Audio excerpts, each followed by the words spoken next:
Hello. Hello, guys. So yeah, this is going to be NIP versus Winstrike. This is for the Autum Brawl tournament, and hopefully we're gonna have a good time. Okay, so let's just see what's happening here. So on one side you have NIP, on the other Winstrike. They are playing with a different player from the old Winstrike that went to TI. We have Valior instead of I actually don't remember. But I mean, they're still a pretty solid team. The problem is that NIP, they're definitely on a roll right now. They've been doing a pretty good job. I think they might be undefeated. I am not 100% sure, but they could be. And yeah, let's just wait out and see what happens here. This is what's up, Zella? What's up, Sahil? Hope you guys are doing great. Hopefully, there's not gonna be any glitches on my voice anymore. I think I found the problem, which was actually like it took me a while to get it right, but I think I finally did it. Fuck the mic issues. So the mic issues were actually a processor heating issue. So the audio software that I used to route my voice through was having problems because my processor, whatever, couldn't actually keep up with whatever was happening. You know, I was like running Dota and shit, and I was noticing that Dota was starting to get laggy for me, and yeah, after a lot of trial and error, I found out that the temperature was insanely high, and with the new fan, it looks like we're doing pretty good. So hopefully there's not gonna be any problems. What's up, Gordon Ramsay? Oh, that's awesome, dude. New follower and subscriber. This is crazy. Thank you very much. Really want to thank you for the 1,000 time. Thanks, Cat Gaming. Really appreciate it, dude. Hope you guys enjoy the cast. Is the voice okay? Is the the volumes all to your liking?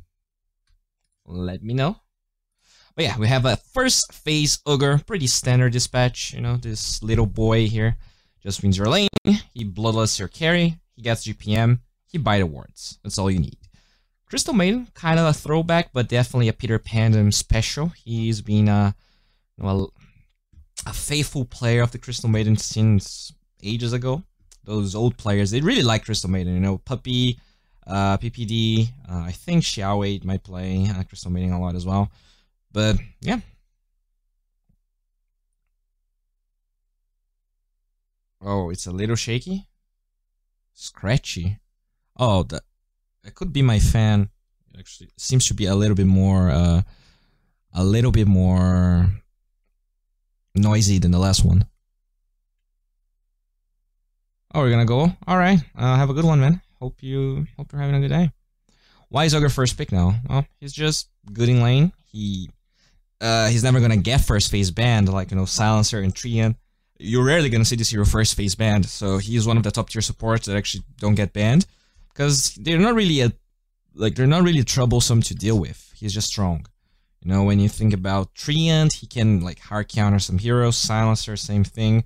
Ogre is just strong, but he doesn't have a mechanic that like kind of he's an enabler. He's not a nullifier, if it makes any sense when you compare it to like Treant and Silencer.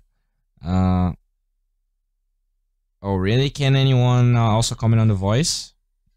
I would like to know what's going on. Anyways, yeah, we're back here.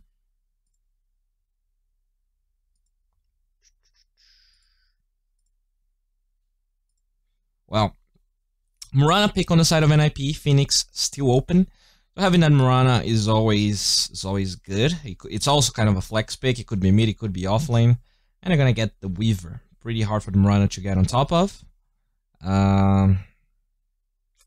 Voice is good. Voice is good. Hope that you find great success in your casting career. Thank you, man. Still trying. Well,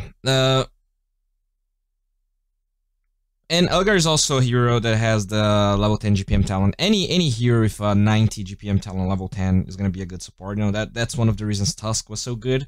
Ended up nerfing the shards a little bit too much, and the Tusk kind of faded out. But the Ugar is kind of like the new Tusk in a way. Wins a lot of the early trades. He's not as flashy, but he is very reliable, and he also enables your carries pretty well. They're gonna take the Brood out on the side of Winstrike. Pretty standard, you know, those cheesy heroes. The Husker.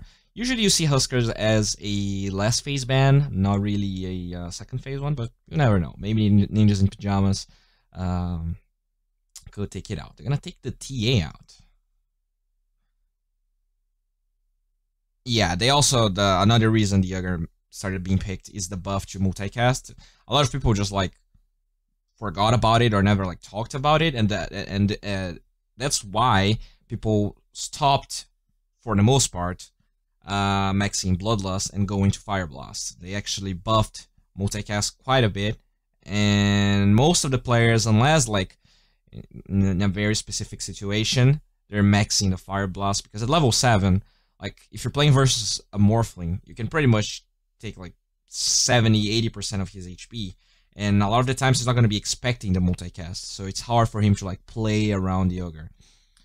I'm gonna take the Arc Warden out. Now that is a hero I didn't expect. I didn't saw a lot of Ninjas in Pijamas games, but I saw like a lot of results, and they were winning quite a bit of games. So maybe they've been playing a little bit of Arc Warden. It could also have to do with the fact that they have they want to get more range cores, and Arc Warden is definitely a good counter to those types of heroes. And they're gonna go with the Axe as the third pick. Now that's interesting because I'm not sure if this is like a support Axe or whatever, or if the Marana is actually a mid, because that's an early Marana. So I was not expecting the Axe by any means, but it could be something like a position 5 Axe with the position 4 Crystal Maiden. And the Axe in a way is a hero that, you know, pretty beefy. He can actually trade hits with the Ugar, especially with the Battle Hunger. Ugar's gonna struggle to take that Battle Hunger out. And it's very spammable on the side of the X. So I can see the X winning a lot of trades. Alright, Zai Ogre. So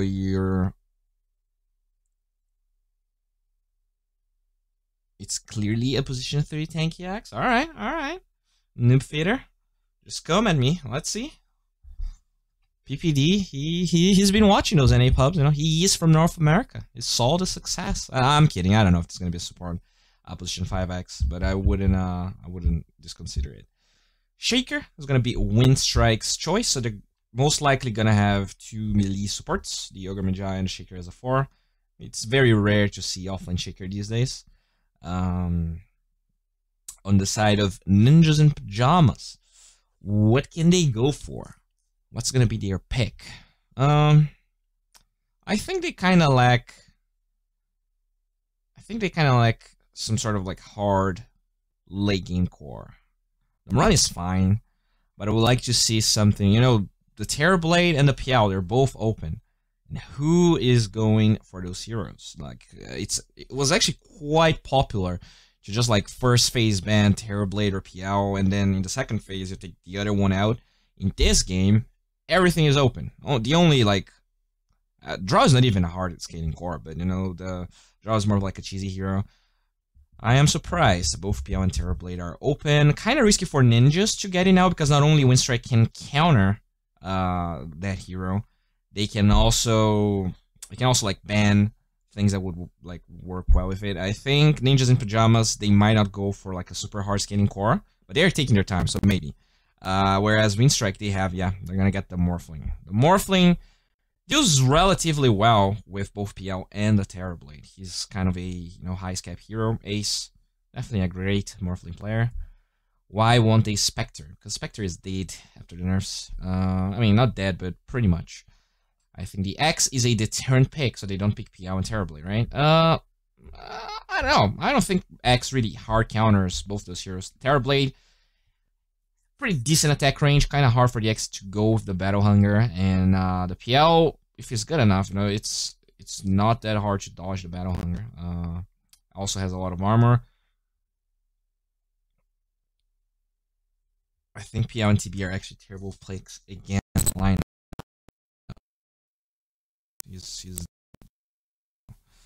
But I really like the Morphling. You know, in lane you can always dodge the Fisher blocks. Those Fisher blocks almost always are kills.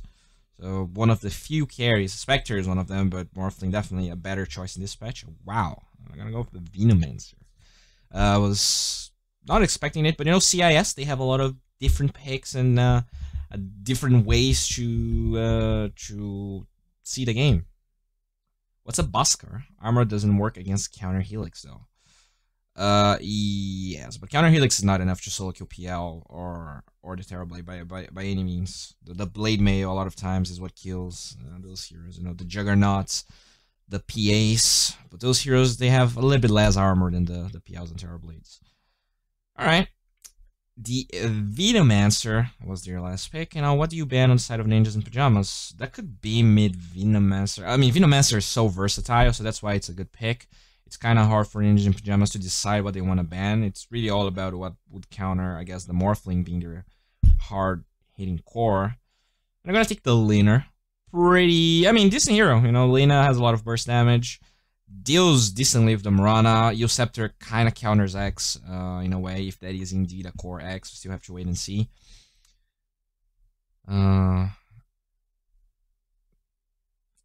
He's Venomancer good against Morph. I wouldn't say it's great, but he's more of a... He builds a lot of tanky items, and the Morphling a lot of the times relies on bursting heroes down, so that Venomancer could go for Crimson Guard if needed, could go for a Pipe if needed, or even like a mech.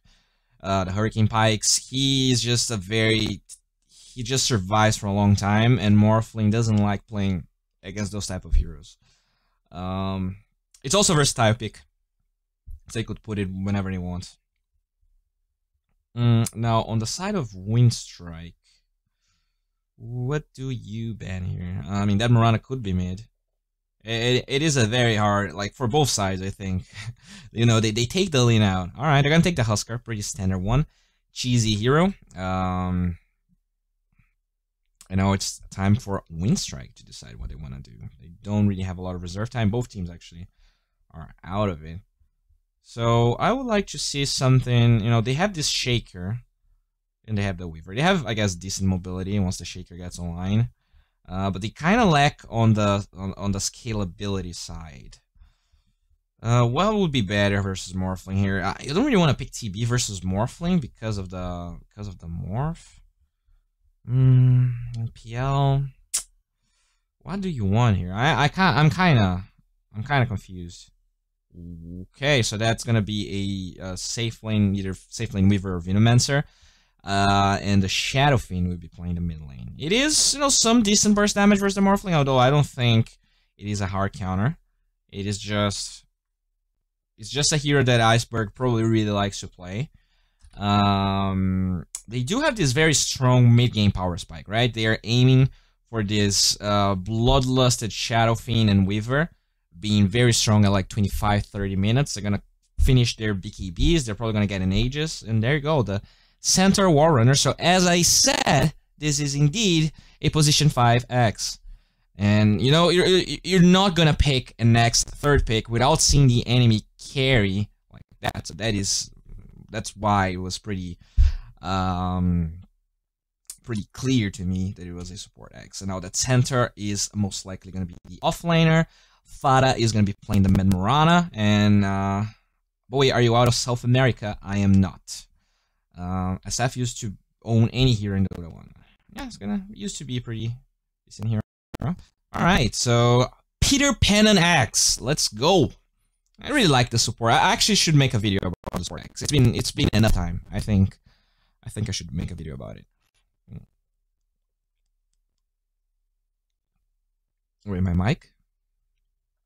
What is going on with my mic? I was just drinking, guys. Maybe that's the problem. I was drinking, and I guess the drinking noise. Yeah, God. All right. Well, I thought the processor was the problem. Maybe it was not. Let me just check the temperature here real quick.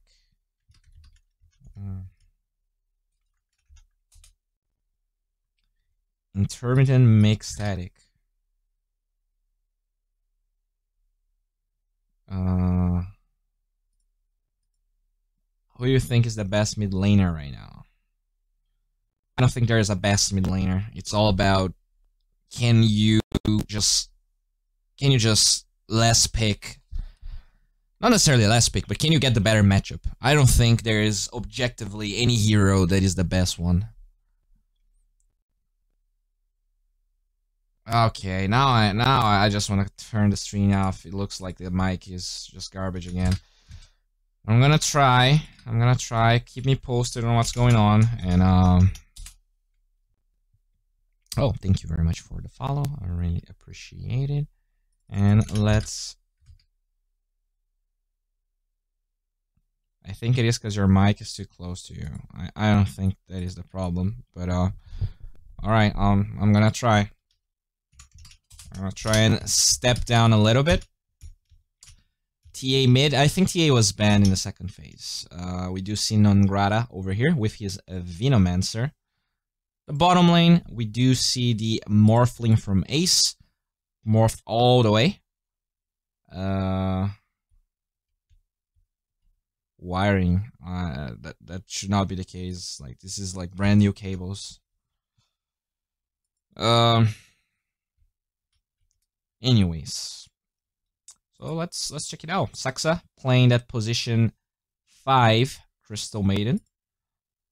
I'm sorry, position 4 Crystal Maiden. A lot of mangoes, a lot of sustain. We'll try to wear down these heroes. It's not really the greatest Crystal Maiden lane, regardless of being the Shaker or the Ogre. Alright, they're gonna commit the Ignite here. 3-3. He's gonna get a Venomous Gale, but the Crystal Nova flies out. Nice. Fisher is not really a block, but with the body blocks from Ogre, it might work anyways. Nice. Hostile buying time. Can they keep chasing? Ignite's gonna be up in 2 seconds. Oh, again, another 3-man Crystal Nova, but it looks like they will keep chasing. Oh, 3-3. You need to get the hell out of here. Oh, God, the Fisher. They wear him down. That was a long chase, but they get it.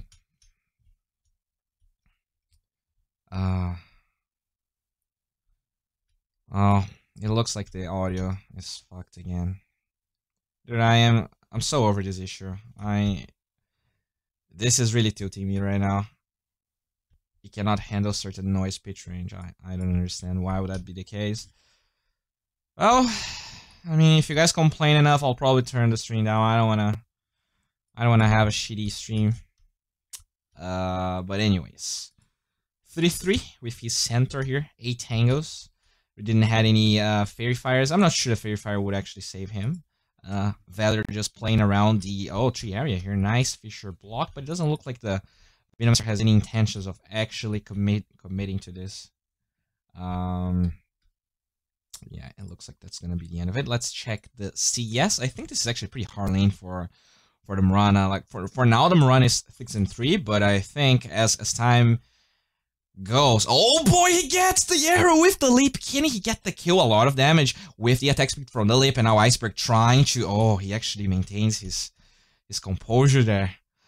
For a while, I thought it was a kill, but not enough damage, and I guess the armor from the tower, since it was on the Winstrike side of the map, they were able to actually hold that. Alright, the counter Helix here flying out. It looks like he went for the 0-1-1 build on the X. The Venomancer, level 2 here with the Venomous Gale and Poison Sting. Pretty normal build as well. Shaker, already level 2. Just trying to... Oh, looks like the Ogre suicides. Alright, Sukuchi here. Gets the nice silent though. Gonna get Battle Hunger, and he's actually... Oh boy, he's gonna take a lot of damage. Those creeps here onto Peter Pan. Needs to be careful. Ace, only 262 HP, but he has so much burst damage with those Adaptive Strikes. Silent, make sure to commit that Sukuchi to wear Ace down, but at the same time, now he doesn't have it ready, and he's gonna take so much damage. Alright, he gets 1 extra CS there, but just committing the Sukuchi for CS can be dangerous, especially if the Ogre is still in the base. We're not really sure what this guy is doing. He finally decides 2 TP bottom once again, but in the top lane we do see a lot of fighting here. 3-3 is being chased once again. Can they get this kill? He has the stick, so he's trying to bait in. He has the hoof stomp in 1 second. Can he get Nongrata? Of course he can. The Fairy Fire is not enough, dude. And he doesn't even commit the double edge. Look at that. And the mid lane, you can already see Iceberg starting to get the CS advantage here. That's just how the heroes work. You know, you can always go for some cheeky plays with the Mirana arrow, but I mean, Iceberg, a very experienced player. It is very hard to get those going. What's up, Impulse TV? How are you doing, man? Alright, the 3-3 center going in. Oh, cancels the hoof stomp mid animation, and that's the only reason Nongrata survived there. In the mid lane, oh, it looks like Fada gets the kill again. Spends all his mana, but he gets it. Iceberg dies under his tower. Bottom lane, PPD will get himself. Oh god, they dive Nongrata again, and this game is looking rough. Nice Fisher kind of locks through here in this tree area, but it doesn't look like they have the resources to chase after him. And there's just gonna be a center. Oh, hello, they're gonna get the call here onto Peter. They do get the stun, but this time on Ace, not onto that X. They know that this hero doesn't have a lot of HP. He can be bursted. They just need a good opening. Top lane, we do see Saxa here already level 3 with the 1-1-1 build. Interesting choice this game. I guess the root really, you know, the extra lockdown just allows the center to walk up to any target and get the kill. Could you up the game sounds slightly? Alright, I'll do it. Oh god, okay. I lost this kill because of your request. Alright, I will not accept people blaming me. Alright, the Fire Blast will be there. They actually take the bugs down from Ace, and with the Adaptive Strike, I think he's gonna be fine. The center actually being chased a little bit by Nongrata. The Mirana ends up dying mid. So much fighting going on the entire map, and it looks like Nongrata is already predicting the center going for the shrine, but in fact, the center double predicts him, and he's actually in the lane. Can they go for this play over here? There is no vision from Radiant, and IP, they don't have any other heroes besides the center. He's trying to go in there. There is going to be a Venomous Gale. He cancels the hoof stomp. He cancels it again. 3-3 finally gets it. Can they finally go for this? Oh boy. They're gonna get the Frostbite. They're gonna get the Agent Totem. Oh, but the center dies before Nongrata. He's gonna get right-clicked anyways.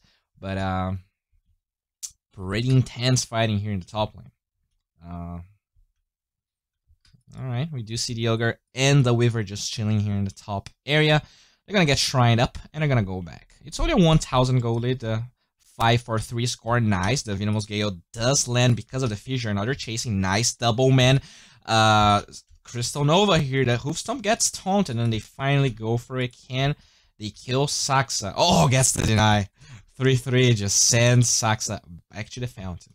That's actually pretty good for him. Not only they don't lose gold, it's a free trip back to the fountain that CM clearly needed. And now they're trying to go for Salad here. He's taking a lot of damage. Berserker's Call will not find the Weaver, but taking so much damage from the Battle Hunger. Oh, can he eat his oh, the Tango that he ate actually saved him. But that is the strength of the support axe. You just Battle Hunger people. In the top lane, we do see the center battling over here. Saxa gets the Frostbite. Has mana for the Crystal Nova if needed. Actually, only lands it on Nongrata. 33 has the boots, but doesn't really have a lot of HP. So just chilling here. Still can't hear the game sounds at all. All right, I guess I'm gonna up it even more here. Hopefully, it's better for you guys.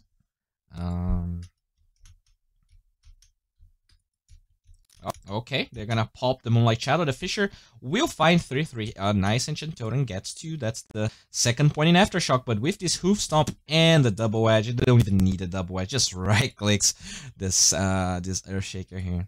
Well, as it happens, Iceberg already level 8, so he's jungling quite a bit. His tower, though, took a beating. He's definitely struggling in that department. Oh, bye. That is a double kill in the top lane. Can they deny the center? He pops the wand. Oh, CM really wants to deny it, but it looks like it was unnecessary. Oh, it was, because the Fissure will find him at the same time. They lose the Mirana in the mid lane. So much fighting everywhere. It's pretty hard to keep up. AWF actually gives Iceberg a salve. Now, finally, pretty happy here. Level 9 versus level 7 of the Mirana. This is one of the advantages Shadow Fiend has. He just outpaces the Mirana in terms of accelerating in the early game. Wait, no, still no game sound. Jesus. All right, let's just go all the way. All right. They do have Valor over here. Not sure if they can go for center, especially now that he got the level 6. Alright. No sound, but I like the commentary. Bottom lane, it looks like Ace is being chased, but he has his level 6. In fact, could become the Weaver if necessary. But Silent quickly, Sukuchi's away. Looks like they're finally sending the Crystal Maiden over here, and they commit their Stampede. But kind of a weird commitment here. It doesn't really enable any kills, and it's not like they're being chased. In fact, they might be in a horrible, horrible trouble here. The Fisher is still up 3-3, will finally get clipped by it, and the right clicks from Nongrata slowly wearing entry 3 down. Can they get the skill? Oh, nice hoof stomp, buying more time. They do hold on to the double edge. Oh, and the deny from Saksa. That was so good. Oh boy, he just waits until the Crystal Maiden could deny him. They're trying to go for the CM. It looks like they will be successful in that regard. And Saksa, he falls, but they are definitely satisfied with what they did. So much teamwork in that top lane.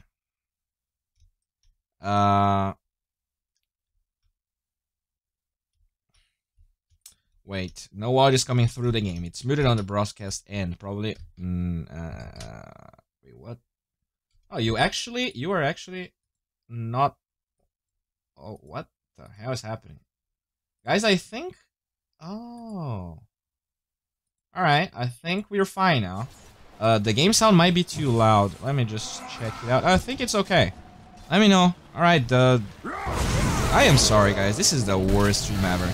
Oh, they do get the Morphling here. They will jump the Ogre. That's gonna be a kill. Peter Panem. He is actually with Moonlight Shadow, but the bug didn't latch out because there's a sentry there, and they quickly find that sentry. The scam from the Dire gets used. They're trying to secure the bounty runes here. They're gonna be able to get two. And they get the ones. Oh, this is gonna be a poor bounty rotation by the NIT, and it looks like Ace gets a double kill. That is a dead Weaver. Oh. Alright. The Fire Blast just greets Ace in the face, but he doesn't care. He's having a great game. That being said, though, that Shadow Fiend is very, very farmed. Shadow Fiend, I am curious to see which build he's going for. I can see the U-Scepter being pretty good at bursting the Morphling, but I'm not sure if that's the route he's going to go for. The Hoof Stomp will find value here. You know, the bugs will be laid out. Actually hitting only Saksa. This might be a kill, and it indeed is. The Crystal Maiden, very high level, level 6 when you compare it to the other supports on the side of Winstrike. Oh, remove the music? Oh. The Dire disown their mid-tower. I'm gonna take the music out. Okay. Top lane. Looks like Nongrata is TPing to that bottom lane. Finally lives that. And in terms of farm, it's not terrible, but you can see that the Shadow Fiend is making up for pretty much the difference in the other cores.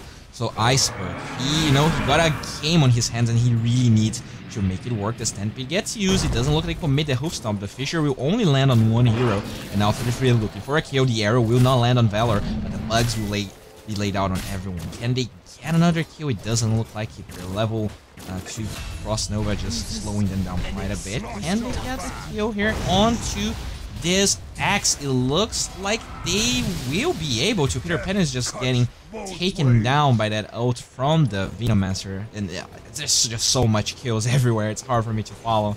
I am sorry, guys. Alright.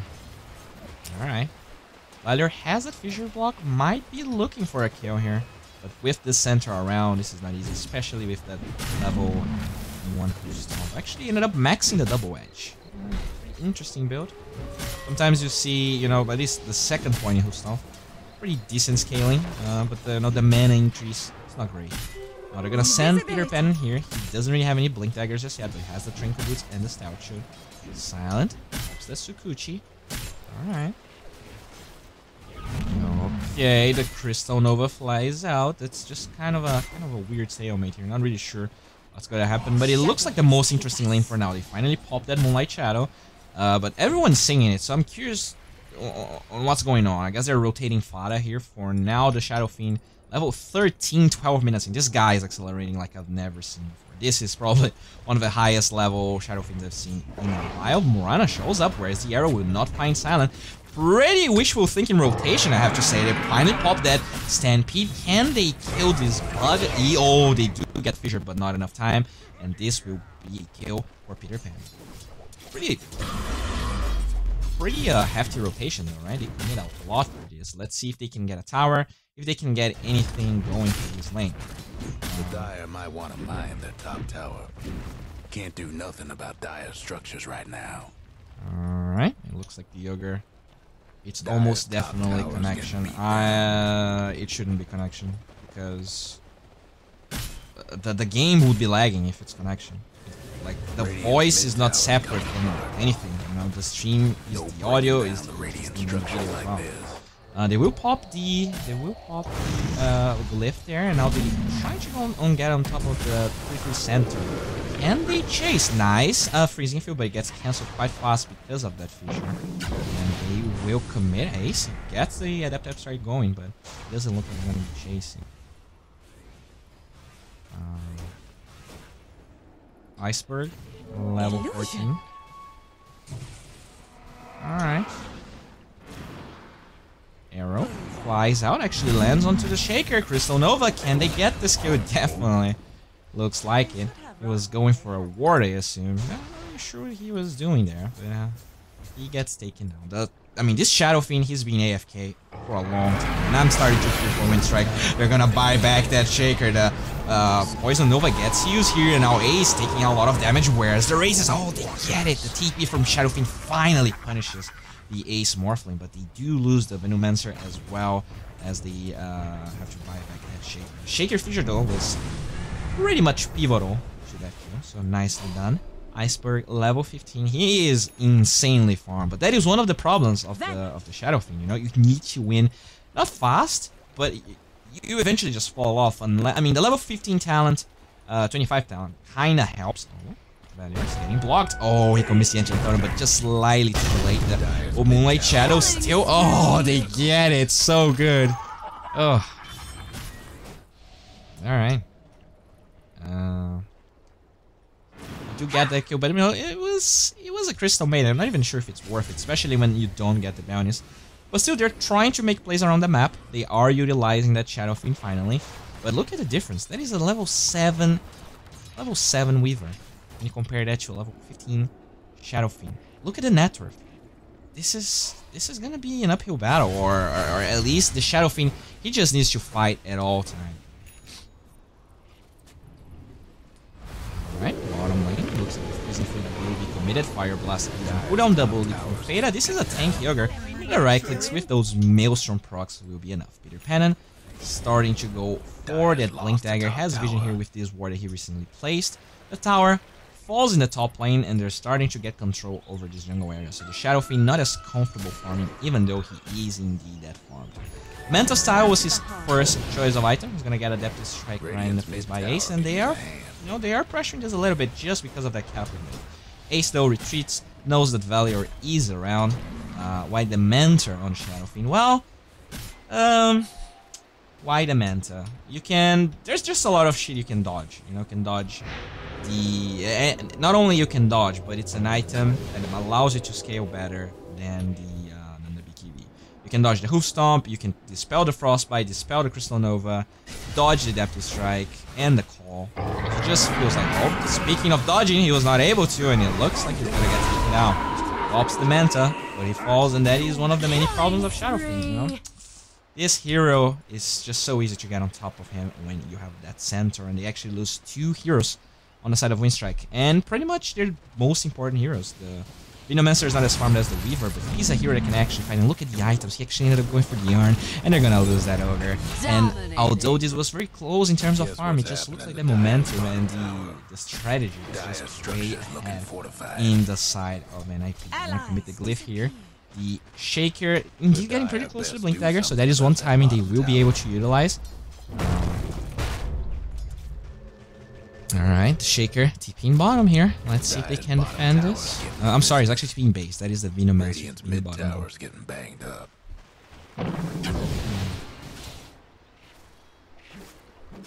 Yeah, the problem is that if they initiate with that Hoofstomp first, you're not gonna be able to dodge the call because you're already stunned, and this is a 2.75 stun duration, so very unlikely that we're gonna be able to use the Manta anyway. So, I mean, let's see what happens. That Shadow Fiend does pack a strong punch. You know, you have this Bloodlust, you have the Manta style, so this hero has 500 move speed when under the guise of the smoke of DC. And oh, it looks like they're going for the same play again.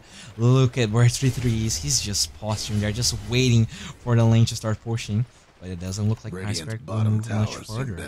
Actually, I mean, they actually have vision, so they're cleaning it out.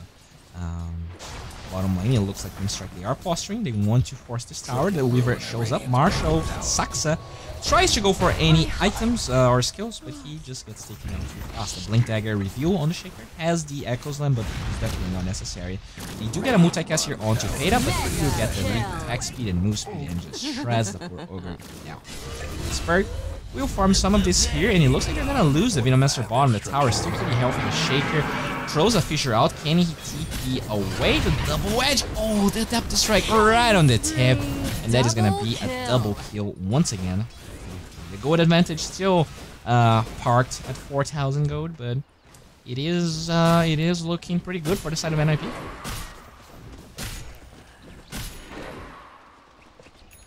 On the top lane, we do see the Iceberg Shadow Fiend just having the time of his life. Level 17, 90 minutes in. He kind of looks like he's playing Nepo, to be fair.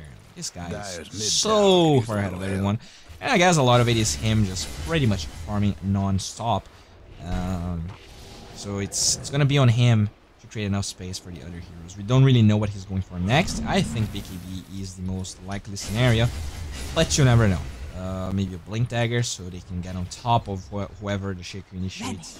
Wouldn't be a terrible idea. When the Shadow's gonna get popped. Ace, he takes a Venomous Gale to the face, but he just clears the gold towards and actually has no care in the world. He's going for the Scotty second item, and they have Bloodlust is Venomancer. They do have vision of the Moonlight Shadow on the side of NIP. We'll get a lot of bounties, I think. Yeah, they're gonna get 3. Oof. Oh boy. They're gonna get 4. And that's it. The way that NIP play the bounty runes the entire game is top tier, actually. I think they've been getting 4 bounties for at least 10 minutes now. And if they can keep the map control this way, I don't really know how Winstrike, even if they are out farming NIP, how they're gonna do it, especially for Morphling being on the other side. Oh, we see Fada just double leaping the hell out of there. He understands that there is something going on. He might go for an arrow here. He's just... Let's see. It looks like this might be a bait. The smoke on the Shaker is still up. Alright, they're actually gonna ping it out, and it looks like the TP, they're both going to the bottom lane to maybe force this tower. Look at the rotation on the side of NIP. So many heroes going top, but in reality, everyone is already out, and they might be able to get a tower for free just because of it. Let's see if NIP can get this tower. Since, you know, 2 TPs on the side of Winstrike are already committed. Both Shadow Fiend and Shaker have to come bottom. Radiant's bottom tower's seen better days. Alrighty. Yeah, Shadow Fiend already level 18, has that level 3 Requiem of Souls. The Bugs flying out, silent. Oh, they're gonna pop that Stampede, but it looks like the Shukuchi move speed was enough for the Weaver to get away, and now they're holding. Oh, he's gonna get a dunk, but it's only on the position 5 shit. Axe, I'm not sure about this. Oh, the Manta actually does not dodge the arrow, and Iceberg is taking so much damage. He's gonna be taken down, and that Shadow Fiend so much farm, struggling to actually make a difference. Peter Pan, and he's still alive. They try to go for the Deny, they don't get it, and now they're trying to get the Ogre, and this is just a nice multicast, nice fissure block. But I'm not sure this is going to be enough. He gets the Bloodlust on himself, trying to get away. B3 cannot move much further because of that Mega Hurt. And now they will get Hoof Stomp, and I think Non-Grata is back to the garbage can. And I mean garbage can because Venomancer is kind of like a... I don't know, I wouldn't be surprised if I found a Venomancer in my garbage can. Does that make any sense? Anyways. Yeah, pretty rough game. 6,000 gold lead. The Shadow Fiend just struggling. I'm not sure if he had the BKB for that fight. I think maybe he just completed it. Radiant's bottom tower. Well, yeah, that's the problem with Shadow Fiend. You need to be playing from ahead the entire game, or you need to wait for like level 25 and then just like a lot of other items that make you like strong enough. And the gold discrepancy is slowly shrinking between the Shadow Fiend and the other cores. Whereas the cores on the side of Winstrike, they were not able to abuse the space the Shadow Fiend got. But they're still behind every single core on NIP. Oh, Peter Pannon, the Sukuchi. We will not clip him, he just moves bottom, trying to get some vision around the area. Here he has some sentry wards. And it looks like NIP will go for the Roshan. They know that Echo's Lamb is on cooldown. It was used during that other fight we just saw. And it looks like a pretty free Roshan. They kinda ping it, but yeah. They're just chilling here. Roshan will fall, and it's Ace who makes use of that item. Alright, there's the call. There is no blade mail, so maybe the Weaver will be able to time lapse away. She will. But the damage here from Fada is actually pretty strong. The arrow, oh, the Ogre can't really dodge that one, and now Weaver gets taken down as well. Saxa with his drums and the gap close of that stampede. Pretty hard game. He is going for the Blink Dagger now on Shadow Fiend. He is, he's doing pretty well. But I'm not sure if this is enough. Sorius flying out from Fada. Not really sure what he was alluding to. Peter Pannon going for that Blade Mail we were talking about. The Venomancer, he has that Mega Iron going for a new Scepter just to, I guess, deal a little bit with the Centaur and the Axe. But looks like they have a smoke. Not sure if they're gonna commit it. The Echo is up finally, but with Ace in the front lines, you don't really want to commit that Echo there. You want to find a different, and I think it's gonna be pretty hard. The Adaptive Strike flies out. Ace has no cares in the world, just keeps hitting the tower. In the bottom lane, we do see the Venomancer trying to force this a little bit. He doesn't have a lot of wards, and in fact, there is a bunch, and I mean a bunch of NIP heroes. Okay, hello, this is a Hoof Stomp, and you or Mega Cone Blade will be enough. And on Grata, dead. He does buy out, I think. Let's see if Winstrike can find now, because oh no, they're gonna get every single body again, right? Yes, they will. Oh boy, this game, the way they were able to get every single bounty for what I assume to be 50 minutes is it's commendable. This is pretty hard to do. You have to force fights in the right spots. Sometimes they committed a Moonlight Shadow just so that Winstrike was afraid to actually commit for fights. And yeah, they're just doing God's work here. They're gonna TP Silent to the bottom lane. It looks like they want to fight, but they don't really have a lot of vision. 3 heroes here on the side of NIP, the Crystal Maiden and Morana on the opposite side of the map. Crystal Maiden will just stop this push here with those catapults.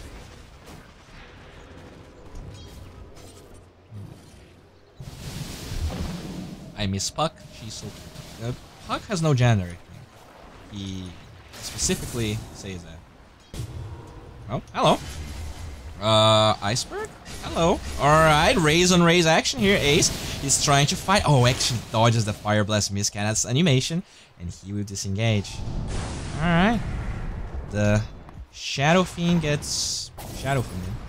Gonna blink out, and that's really the problem. That's why I felt like the Uceptor build would be pretty good. First of all, Morphlins, they're not going nearly as much Tintin Spears as they were in the past. And they don't really have any catch. Like, the Shaker is the only one, but it's so hard for him to get on top of the Morphling. They don't really have the map control necessary. Huh?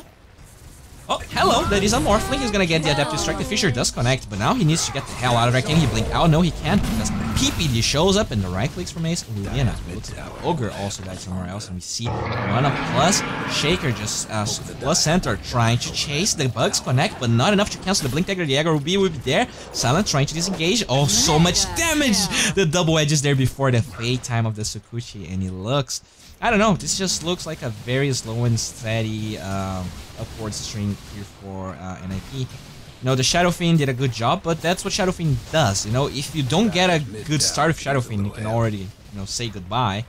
They definitely got a good start, but yeah, I felt like all that space was not utilized properly. Maybe the item build was probably, a lot of people commenting about the Manta in the chat. I am not sure if I give the Manta myself. And now Ace gets his own Bloodlust, he's his own Ogre. This guy is just shredding melee barracks here. They do have that Echo, and that is the hope that they were waiting for, but with the Aegis on this Morphling, do you really want to commit the Echo? I'm not sure you want. Alright. The nicest, the well played, flying out by both teammates. Now, the Aegis, only 30 seconds left, so very smart of NIP on disengaging. In terms of items on the side of Winstrike, what do we have here? It looks like they're going for that BKB on silent, but he still needs a lot of gold.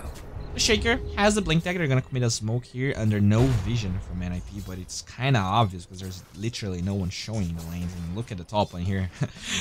This is not how you want your lanes to be. The Dire and the Radiance can be committed at the same time, and you pop that Moonlight Shadow Fiend in front. He actually blinks out, but I'm not sure that's what you want. The right clicks from the Marauder just doing so much damage. Double damage onto Fada. The Fissure is there trying to block Ace, but he doesn't have Aegis. Can they get the kill here? They will pop the Stampede. So much damage on Ace. We'll be able to wait for him away. Iceberg so low in HP. Can they get the double strike? Yes, they can. That's gonna be a hoof stomp. That's a dead Shadow Fiend. They're going for more Ogre Magi, trying to fight this out, but he is a goner. The freezing field on top of it, the buyback on the Shaker, meaningless, and I think this might be the end of this game. Oh, they do disengage a little bit. Ace doesn't really have a lot of HP. Gets a salve, so he will be feeling pretty well.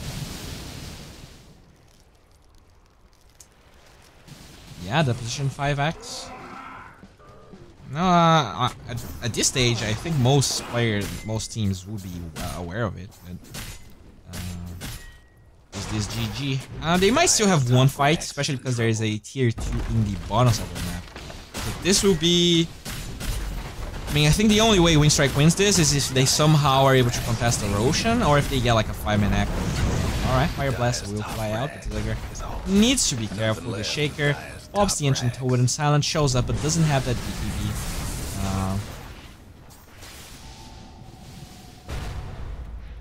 Am I wrong, or Bowie's voice changes?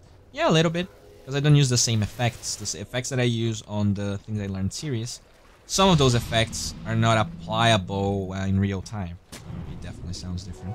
Also because there's a lot more inflection in my voice. You know, I'm not reading, I am just talking what I see.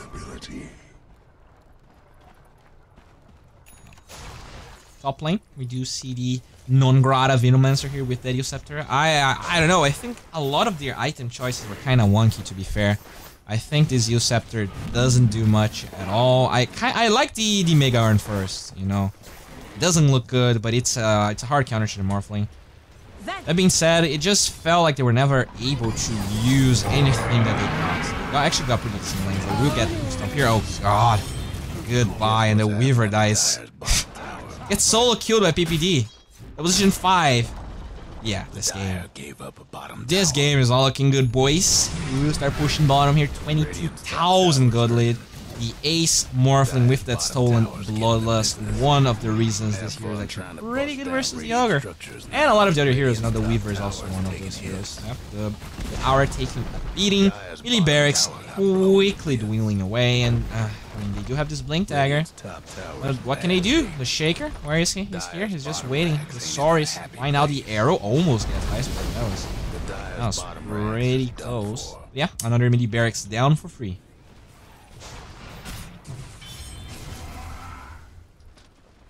Alright. The center is taunting a little bit. The next shrine down.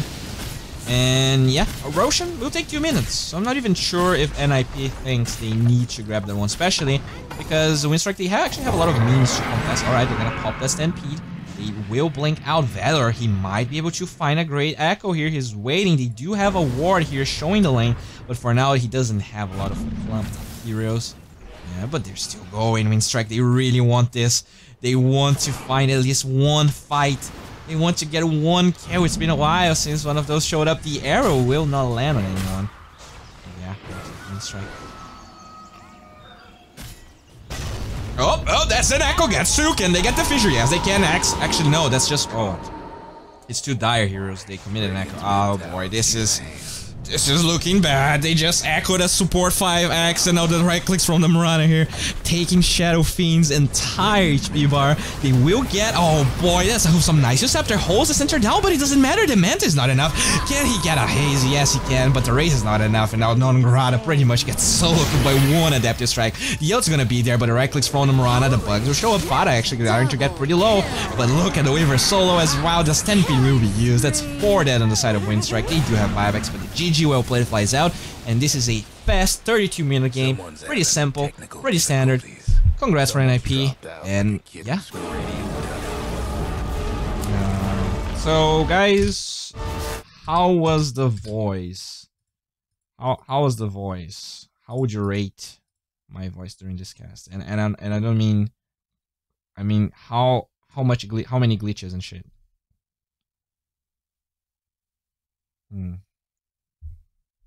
Alright, let's get some got better towards the end.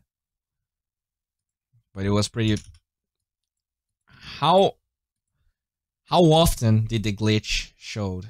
The first half was like 50 glitches. Ugh. Feels pretty bad, man. So...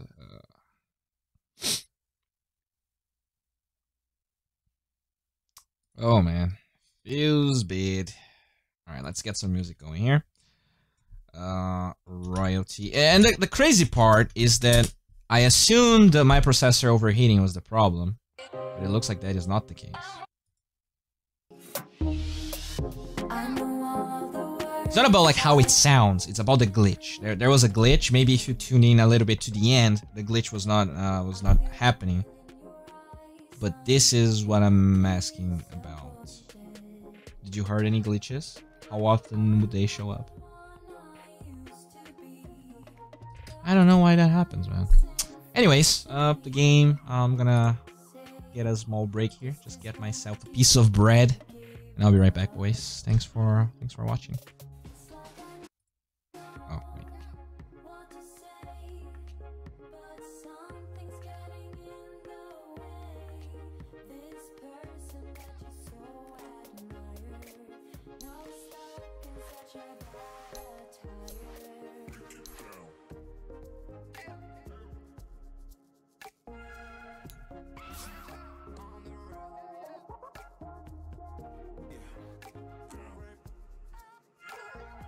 Radiant's bottom barracks are under attack. Radiant's bottom rags ain't no longer with us.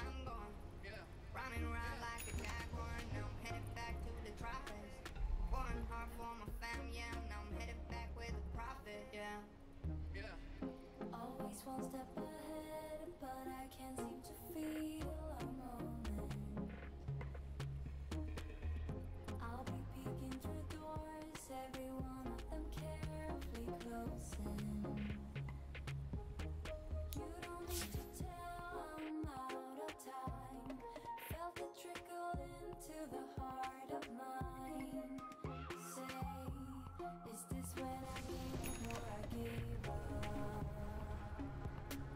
It's like I know Allies disappear.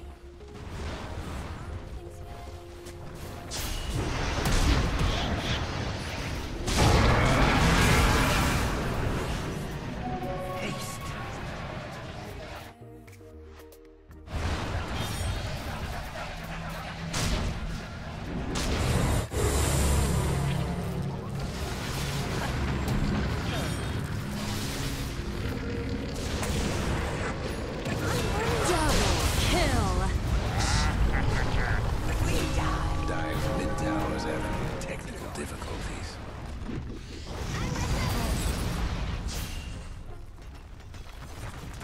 Dyer's mid tower needs a little help. The Dyer couldn't hang on to that mid tower.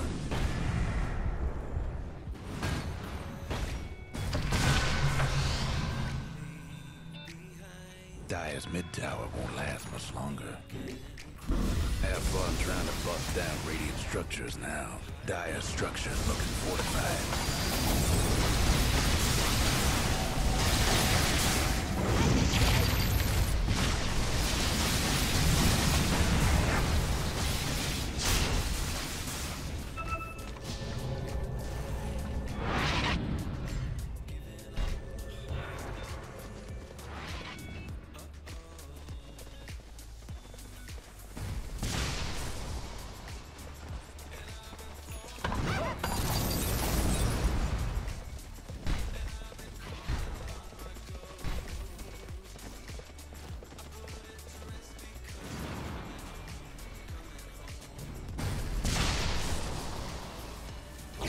Illusion.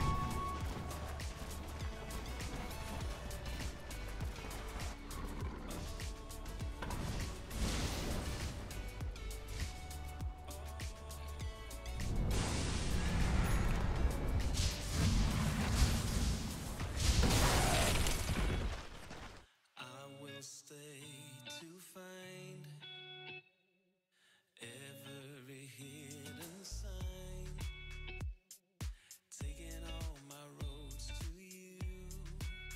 Oh, and I will fight.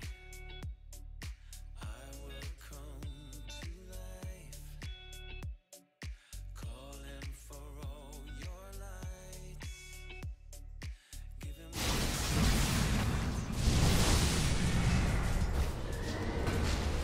Radiant's bottom tower in complete sight.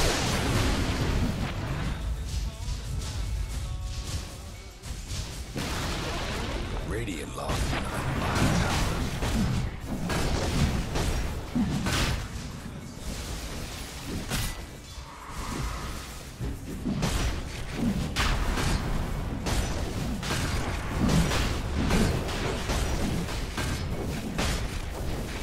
Rose just got a stun on top of Radiant. Trouble brewing at Radiant's bottom tower.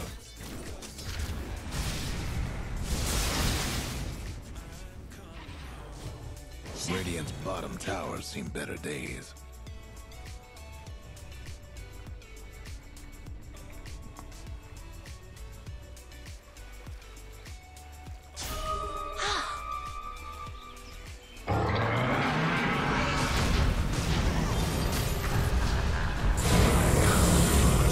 Was it?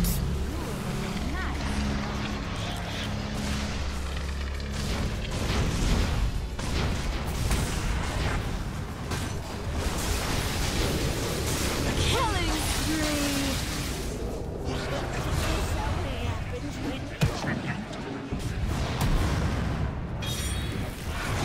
Killing spree!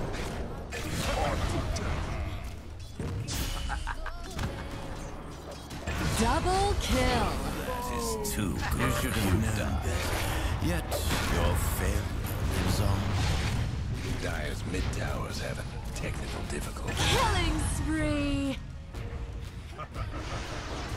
Dire's mid tower could use a little help.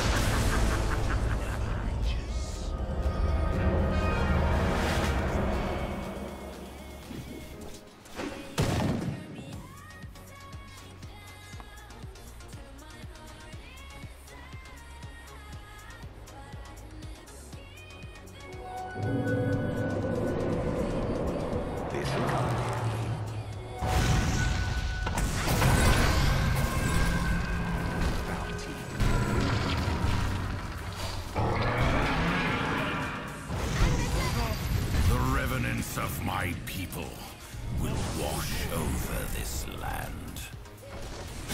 What I need, don't you understand? We were made to fall in love. Give me what I ask, let me hold your hand. Baby, you just have to know. Got me around your feet. All my advisors. Hey, killing spree! But I refuse to see it.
Don't stop, turn off the lights. Nauseous when I wake up. Don't quit, I fell for you. Don't break it in two. Long time before I knew us two would follow through. Hold out, don't give it up. Good things can come to those who wait. Can you make me feel like this is for real? And I want you till trees grow on the moon. If you're a falling star, I wanna follow you. I want you till it falls out the sun. It's standing up for you. It's standing up for you.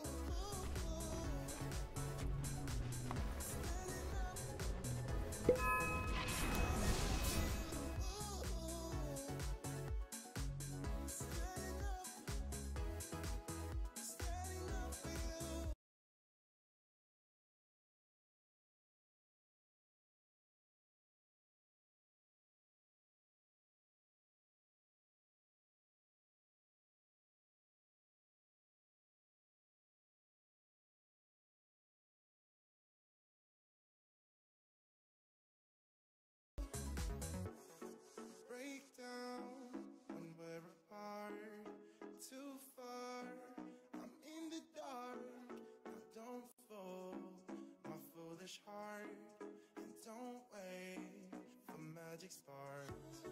Make it work, although we get stuck on the low. Breathe out, we can't forget. Hurts like Radiance banned.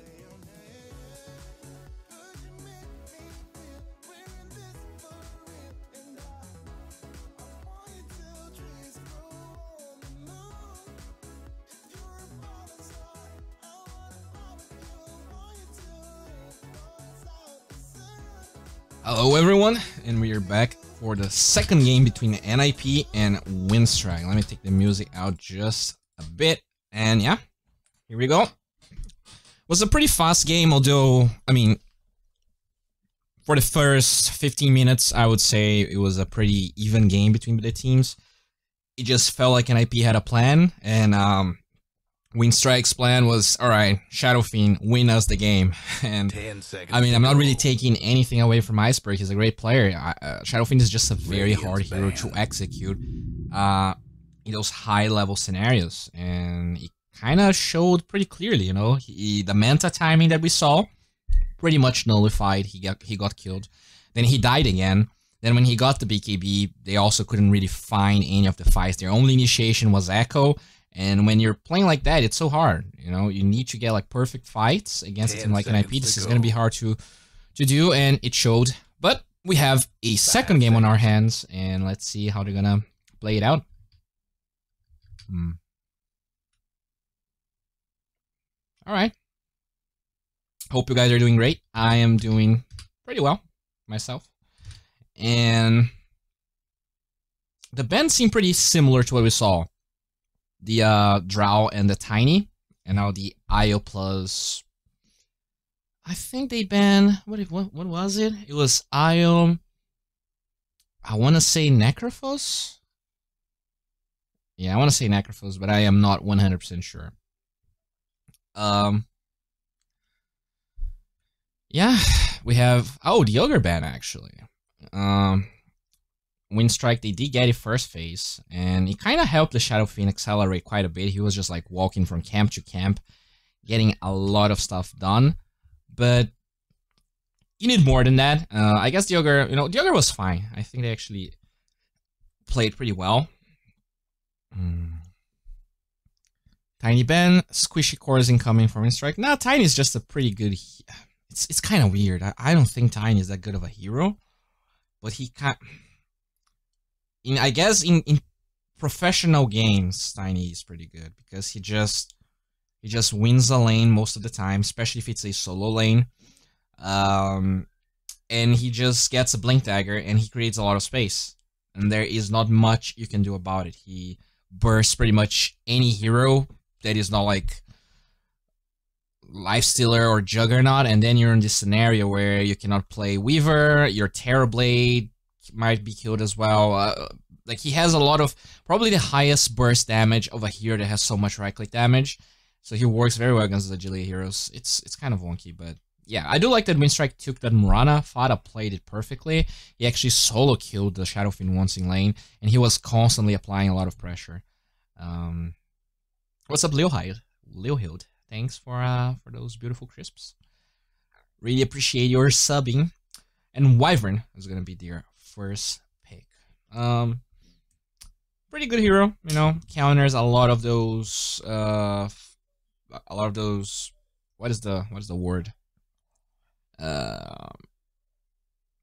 Those Frog heroes, you know, Husker kind of doesn't really do well with the against the Wyvern. Broodmother kind of similar as well, has a lot of anti-push, has a lot of lane harass, and it's a beautiful bluebird.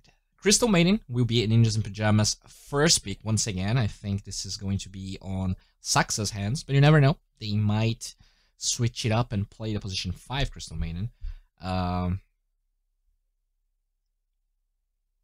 Yeah, Pugna and Necrophos are definitely other examples of heroes that just hate playing versus Tiny. A lot of the times, you can either go like Hood, but the initiation is instant, right? So a lot of the times you don't have time to pop your active, and then you're like super low HP, you pop the active, but then he's just like right-clicking you, and the active doesn't work.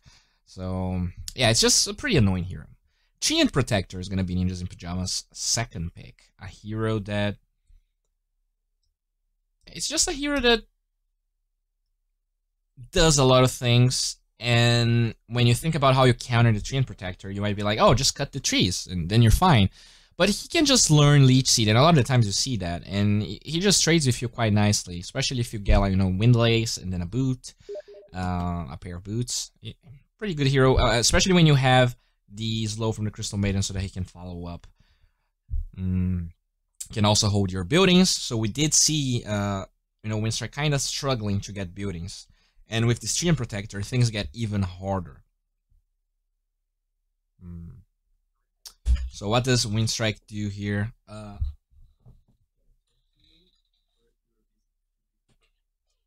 Sorry guys. But yeah, Winstrike, I'm not really sure. I'm not really sure what they're gonna go with their next pick. I think the Weaver that they picked was okay, but I think it doesn't work that well. Oh wait, are we out of sound? Oh, we were out of sound actually. Sorry. Undying second pick. I like the Undying. I think he zones heroes pretty well. What was their position 4 last time? It was Ogre 5, and it was a 10 Shaker. Yes, the Shaker. I mean, the Shaker got the blink, but it just felt like I think he echoed the X 2 times. So to be fair, I don't even think the Shaker pick was bad. I think he got a good time on that Blink Dagger, and he did his part. He was, you know, getting some Fissure blocks as well. But first of all, the Morphling pick from NIP really hindered the effect that the Shaker could have in the laning phase. But more importantly, I just felt like, I'm not sure if it's Ninjas in Pajamas just always baiting the X or always like playing differently when the Echo was ready, or if it was just Valier not playing to the best of his ability. Maybe the Undying will suit him a little bit more. They're gonna win the lanes harder and just try to catapult from that position. 5 seconds. All right. The Vino safe lane was just to counter the X.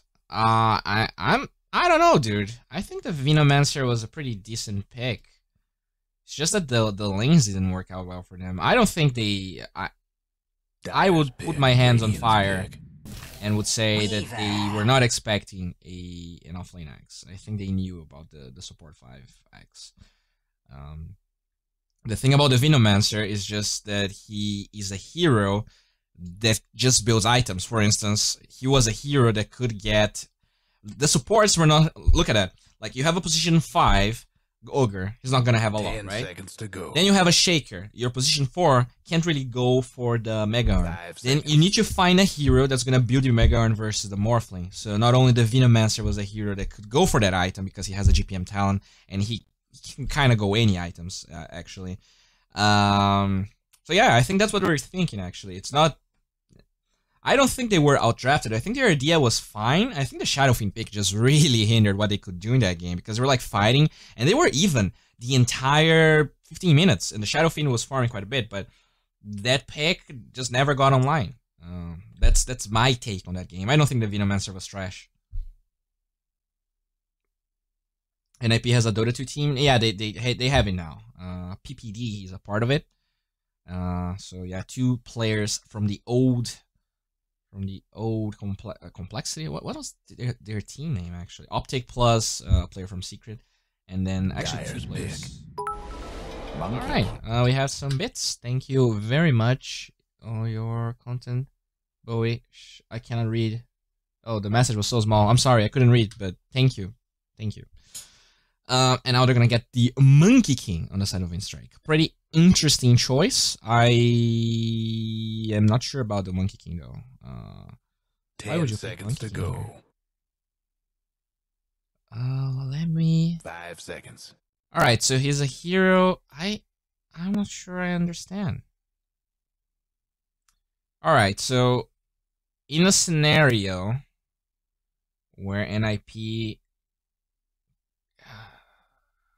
Because like they already showed their 2 supports, so the Monkey King can't even be like a support. Ooh, I don't know about this Monkey King pick. I think this Monkey King pick is just gonna struggle so hard, but let's wait and see. Hey, your favorite Rising cast star is back at it again. Thanks, Wild Child. Really appreciate it. So yeah, the Necrophos not only has the Ghost Child that really, I'm not gonna say counter, but it's pretty annoying as a Monkey King to play against. Monkey King is not a nullifier hero. In fact, they don't have any nullifier heroes for now. Yeah, you also have 2 range cores already on the side of NIP, plus a Crystal Maiden, plus the Treant Protector that has the annoying living armor. They're gonna go with a Leaner. So the Leaner, pretty good at bursting the Necrophos and the Weaver to that regard. It's also some push, which they lacked. I like the Lina. The problem is that kinda says Lina is gonna be mid. So this is gonna be a safe lane Monkey King, and it's gonna be a safe lane Monkey King versus a Treant Necrophos or a Treant Weaver. It doesn't matter really. It's gonna be hard either way. I don't know. I think this is not looking good.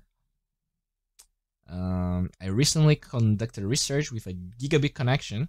I played on almost every server, and I can easily say that SA and SCA are the servers with the worst players. Huh. But the gigabit connection doesn't change the fact that the ping is going to be high, right? Am I crazy? Because you download fast, but it doesn't mean that a connection comes faster, right? Anyways, that's some nice... I really like your research, and I have to agree. I actually think that NA might be worse than SCA. I think SCA is overrated. In terms of being toxic, but you know, I just played like 10 games. My 10 games are fine. Lina Necro is Lina favored, right? Yes, I would say so. The Necrophos can probably get away with that lane if he just rushes a hood with like naked boots and something and just buys raindrops.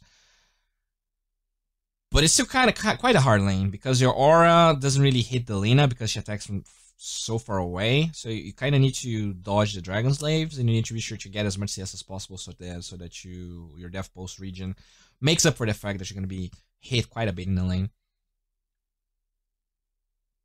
What's up, Khabib? What's up, everyone watching? Thanks for being here. Really appreciate your guys' presence. But going back to NIP, they're taking their time here with their last man. It looks like they're lacking. I mean, if this is an offlane Monkey King, which I hope it is, because I think this Monkey King offlane is more of a, alright, if you're gonna pick a melee carry, we're gonna destroy you. Alright, but he actually banned the Magnus on the side of NIP, maybe signalizing that they want to enable that Monkey King. I mean, I can see why the Monkey King, like if they pick any illusion heroes, alright, you get the Magnus, and now your Monkey King can actually deal with the Terrorblade or PL or whatever. I don't know, I find it questionable. But you have Shui, I don't want to harp on it too much. I'm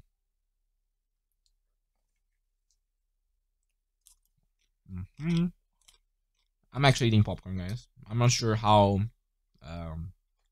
ASMR the sound is, but imagine me eating popcorns, and I am happy. So be happy too. Era was a great OD player. What? This hero? I'm pretty sure that hero doesn't exist anymore. Wow, thank you very much for your follow. So what do you do here? They're gonna take the Pugner out? What? They take the Pugna? I mean, I guess it kind of counters the Monkey King, but you could pick Pugna for yourself. You have the first pick, so what are they going for here? I am fascinated. Let's see how their minds work. So they take the Pugna, even though they could pick it versus Necrophos, and they are lacking an offlaner, I assume. So if they take the Pugna, does that mean that this is indeed an offlane Monkey King, and they want to pick something else? What would you pick here as a carry versus Necrophos Weaver? Okay, so this is carry Venge with the offlane Monkey King. I guess the swap is actually pretty good here. The swap is pretty good. They're gonna get a TA. So lane counter versus the Lina. You know, it's definitely TA favor. I wouldn't say it's impossible for the TA to win, but I would say it's relatively hard. Oh, just a second, guys. Let me. I think my dude is lagging way too much. I'm just gonna close all of my windows here because I think I had too much shit open. Alright, this already feels better. Let's just close this as well. No one needs Twitter. I'm just a caster. Alright. There you have it. Lina got countered hard. Yeah. So this is going to be a silent, vengeful spirit. I'm not really sure what I think about it. I do like the swap. I like the concept of the swap when you have, first of all, a Wyvern, second of all, a Monkey King Lina. So what happens is, if you swap, the enemies will kind of try to save that target, and then you can always set up some beautiful Winter's Curses. That's pretty cool. You can kind of save someone from the root as well, from the overgrowth. It is a hero that gives them more push, more Roche. I guess the problem that I see is they don't really have a lot of initiation besides that swap. I think their biggest problem is swap here. But I'm more confident because, like, considering the laning stage in the first game, I think Winstrike, they played against Ninjas in Pijamas in the same level. They were, like, in terms of CS, it was quite even. In terms of net worth, it was relatively even. So now, if you give them these heroes that can actually do more, I am feeling pretty confident.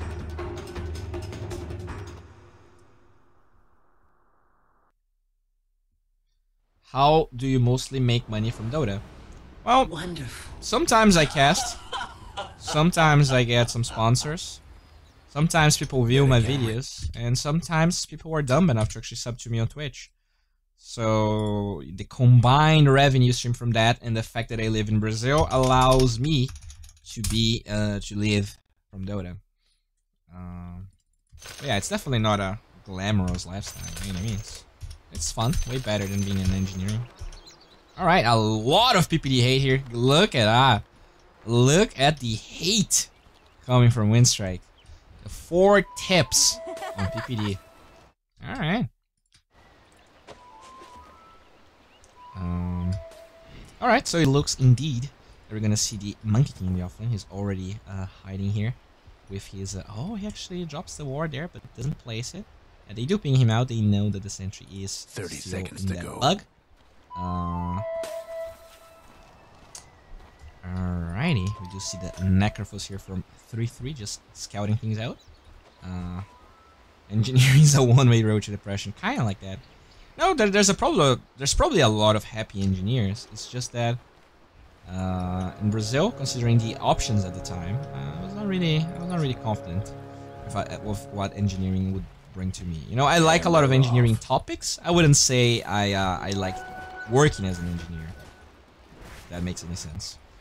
The monkey here, quickly running towards the block. Let's just admire this beauty. Oh, that's a pretty nice career. Alright, gonna get a good block, I assume. Fada, already here in the mid lane. Pretty good blocks. Let's see who's gonna win. It looks like Iceberg actually has a pretty decent one here. Can he win the battle? It looks like Iceberg indeed won. I wanna clap for him.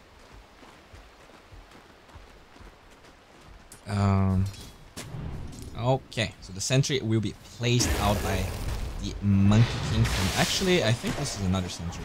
PPD starts with the leech seed, so they're gonna try to go for the boost. Ratings here with that Undying, already taking a lot of damage here. Has 80k charges. Always need to be careful. One of the big problems of playing the carry Vengeful Spirit is that you have 48 base damage. So that is, it's actually less, right? Because he has 5 stats. So it's 45. Definitely hard to last hit when you're level 1. Especially when you're dual laning, which means you're gonna get that level 2 and posterior levels pretty slowly. Ace having quite a nice time here into that top lane. Iceberg doing a decent job, but it already looks like Fada is ahead, and that is just a byproduct of the mid matchup that we're seeing. Nongrata here, trying to draw some aggro, trying to get some CS. Let's see which lane is gonna get first blood. I think the Wyvern lane is probably the most likely. Alright, they're gonna get the bugs, and that is the level 2 power spike. Nongrata, he has that balance strike, but he doesn't. Oh, he doesn't. Oh, as I said that the Wyvern lane was gonna have a first bloody happen, so I'm happy. Alright. Iceberg will get the LSA going. Actually hits on Fada. A lot of damage here, but doesn't have mana for the secondary Dragon Slave and the Fairy Fire there being committed by the laner. In the bottom lane, Silent actually doing quite well. I am surprised that he was able to get that much CS. I guess having the W really allows you to get some CS that you wouldn't be able to otherwise. But in the top lane, it looks like, although Nongrata died, he has the creep wave here for himself, so they were able to quite a bit of farm arena, so doesn't get that one. Still pretty decent. The W flies out from Silent. He's trying to get CS, but the range creep deny will happen. Oh, another deny. That Necrophus starting to get a pretty decent creep score there. Radiant Scan will be used. They do scout.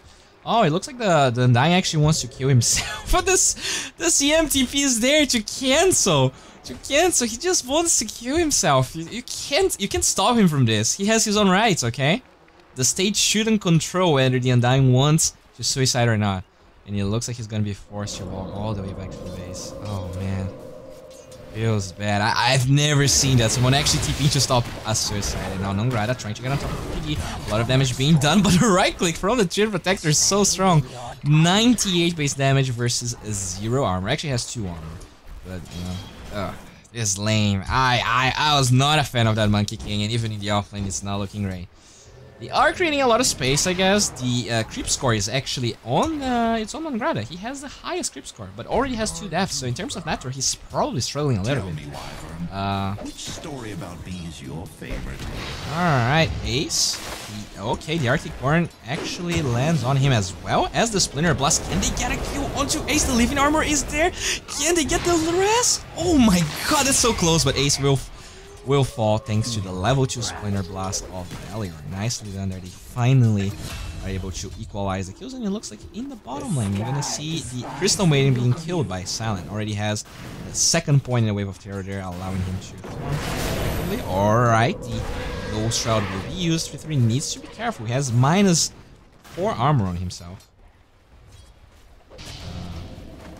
Fukuchi will be used. I'm in lane. It looks like Fada just going bottom, looking for the regeneration. Or, oh my god, okay, he does get the regen. Fada does cancel it. chasing. The Dragon Slayer is gonna be there. Where's the... They might be able to get a kill here, especially with the DK and... Oh, okay, he's not gonna find it.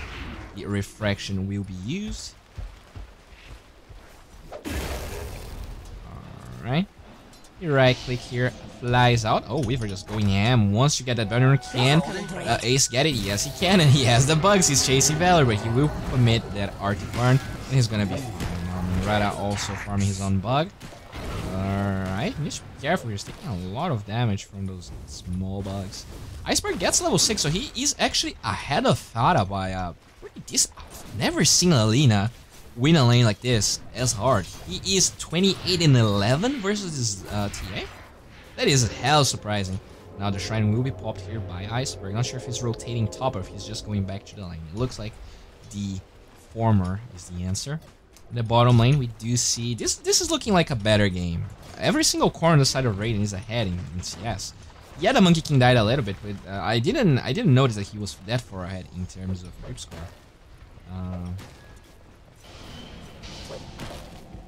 Alright, Nongrata will leap away. The tree does. Oh, Peter Pan fast with the fingers there. Eats a tango just to cut that tree, but he was not able to. There, fast enough. Iceberg, it's another deny, another creep CS. The TA even forced to get raindrops. Look at this TA. This is not what I expected. I mean, TA is supposed to counter the Lena, right? But she is struggling quite a bit here. Very surprised by Iceberg. Alright, this guy is a pretty decent player. Oh, the side blaze though starting to add up. Iceberg needs to be very careful here. Fada, he has that sentry and he wants to take... Yeah, he's pushing the lane first. And now, can they get the LSA onto Fada? No, I mean, he can, but with refraction charges, I'm not sure if this is a kill. Alright, he's trying to go for this. The Laguna Blade with the Dragon Slave. 10 HP on the TA, and they will pop the salve. Oh, that was so close on each side. Lina with that advantage, 2 new talismans and the Ring of Aquila, and Fada just the advantage of the matchup. Those refraction charges really eating a lot of the damage that Iceberg was able to offer. He's gonna have to slowly go back to the lane, and this puts Fada in a better position. He's gonna be able to farm pretty decently here. Still pretty far away in terms of players. Silence actually commits the magic missile here. Oh, hello. Thank you very much, Alex Reed. I can't actually see any of those symbols. Not really sure why, but I really appreciate it. Inner Blast flying out, just making sure to get the range creep. Nongrata already level 4. And, alright. Iceberg is a god tier Lina. I guess he has played the Lina team matchup many times. Yeah, probably. He's probably pretty used to it. Oh, Iceberg though gets the Sentry, and the Sentry Wars begin in the mid lane. If you want to win against a TA, you really need to step up your Sentry game, and Iceberg already doing that. TA removed his, and now it's time for Lina to remove his. He has boots now, so he's a little bit faster, can get on top of that TA. There's also a ward here that I don't think the Sentry clips. And once again, the Undying will scout a room. That being said though, he's level 8. That is a sad Undying. This is one of the saddest Undyings I've seen in a while. That does allow the Silent Avenge to be level 6, which is quite nice. It looks like the bottom tower ends up, I'm not sure what the announcer said. DK will fly out, the death pulses, trying to chase Silent here. He needs to be careful. The raindrops will mitigate a lot of that damage, and it looks like that's the end of it. Undying just dragging the creeps around. Just, not really sure what he's doing, just dancing with them. Top lane, we do see that Nongrata is level 5 and Ace is level 6, so the time lapse is available. Pretty hard to kill that bug now. Peter Pendant just trying to get some vision around. There is a center here, so I'm not sure if he's gonna go for a ward, but if he does, he needs to be careful. They're gonna ping it out here. Yeah, the Wyvern expecting the ward to be placed there, but it's not gonna be placed there. Peter Pendant, they know about you, sir. They know about you. Alright, the Wyvern TPing mid. It looks like a fight's going on. Fada tried to dive Iceberg. He was not successful. Now they do get the slow from the Arctic Burn, but it's just a level 1 slow in the TA. The Lina nothing anything else. Fada closing the gap here. Pretty fearless. And they get another sentry. Radiant bottom tower Alright, seen better bottom days. lane, it looks like 3-3 with very low HP. The Boundless Strike will secure the kill. It looks like the Reaper side was never committed. Very, very smart of the Undying of not actually closing the gap, or else if he died, the Undying at the Necrophage will get a lot of HP. The Undying. The Monkey King as well, the Fada TA trap. Oh, gets thrown out, but he quickly uses the tree dance before taking any damage from the trap or that Crystal Nova. This'll come in Oh, look at that NIP! They get every single bounty, every single time. Just clap for them, guys. I think I've seen this game. I am certain I've seen this film somewhere else. Silent trying to run away. It looks like the bugs actually don't clip him, so he's gonna be fine, or maybe not. The 33 Necrophos just going ham chasing for him.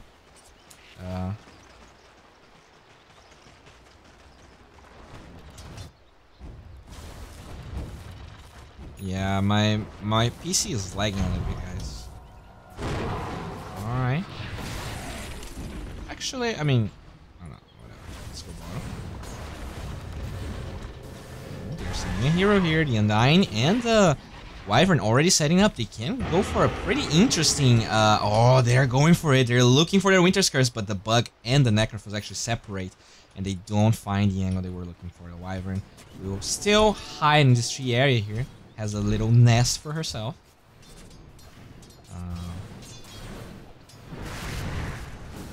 Here in the bottom lane, we do see 3-3 trying to form the stack, but they are trying to contest it at the same time.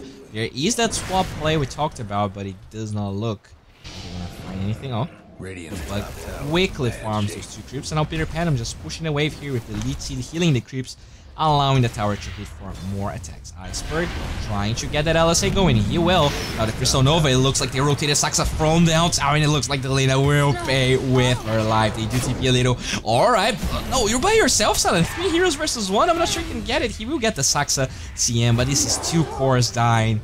Oh, man. For a support. This is not gonna happen. The Soul is flying out by Saxa. He's feeling pretty good about himself. Now, the Necrophos also pushing this lane. Has level 7. Only, alright, this is gonna be a Reaper side. Can the Undying survive? He will get the Soul Reaper. Looks like he's gonna be fine. The Wyvern still waiting it out. Has the Splinter Blast, but they don't really have an angle to go for any plays. The Splinter Blast will be too late. He's trying to go for the body blocks. They do get the Winter's Curse holding Necrophos in place. The LSA will hit. Do they have enough damage? No, the Ghost Shot just buying time for this Necrophos to run away, and the CM is already trying to set up here. Can they go for this? The Frostbite onto Iceberg. Oh, the LSA will land, so that's a kill.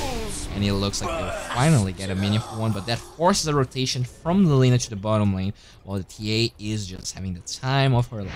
Level 11 already. Pretty much has half of that Desolator. Dire's bottom tower's getting the business. This show of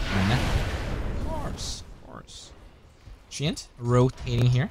Has a ward and a sentry. Maybe he's going to go Radiant for the ward here. structures must have been I'm fortified. pretty sure he's going for the Radiant Fortify gets used. Invisibility. Hold this tower. Peter Pan is still holding on both sentries and wards. You're not really sure his plan is, but there's no vision from Radiant. So for now, he's going to be fine. Alright. So many heroes here from Winstrike in the mid lane. Radiant's Do top put another tower's sentry there. taking hits. Oh, wait, what? Huh. The sentry is actually from NIP. Oh no, Crystal Maiden, the trap is there with the Crystal Nova. They do get a Splinter Blast. Can they go for Fada? Oh, Peter Pan doesn't have the Overgrowth. The lead seed was used, and Wyvern still trying to stay on this area here. Can they get that LSA going? They will get it. Living Armor is there. Easy enough to save Peter Pan. It is not. Veda tries to aid, but he doesn't. And in the top lane, we do see the Undying just trying to keep that non-grata Monkey King Radiant's alive. bottom tower ain't a pretty sight right He now. hops Radiant towards the lost one trees. of their Ace, pretty bottom low in HP towers. here. They do not have any detection. But if he can get a swap going for Ace, yeah, that's not going to be the case. It doesn't look like they're going to find that kill. The Undying, though, playing very aggressively. We do see, I guess, a stack. I heard a stack sound. I'm not really sure where. Dire's top tower. The tower starts to take a beating. As you can see, most towers are healed just thanks to the living armor. Oh.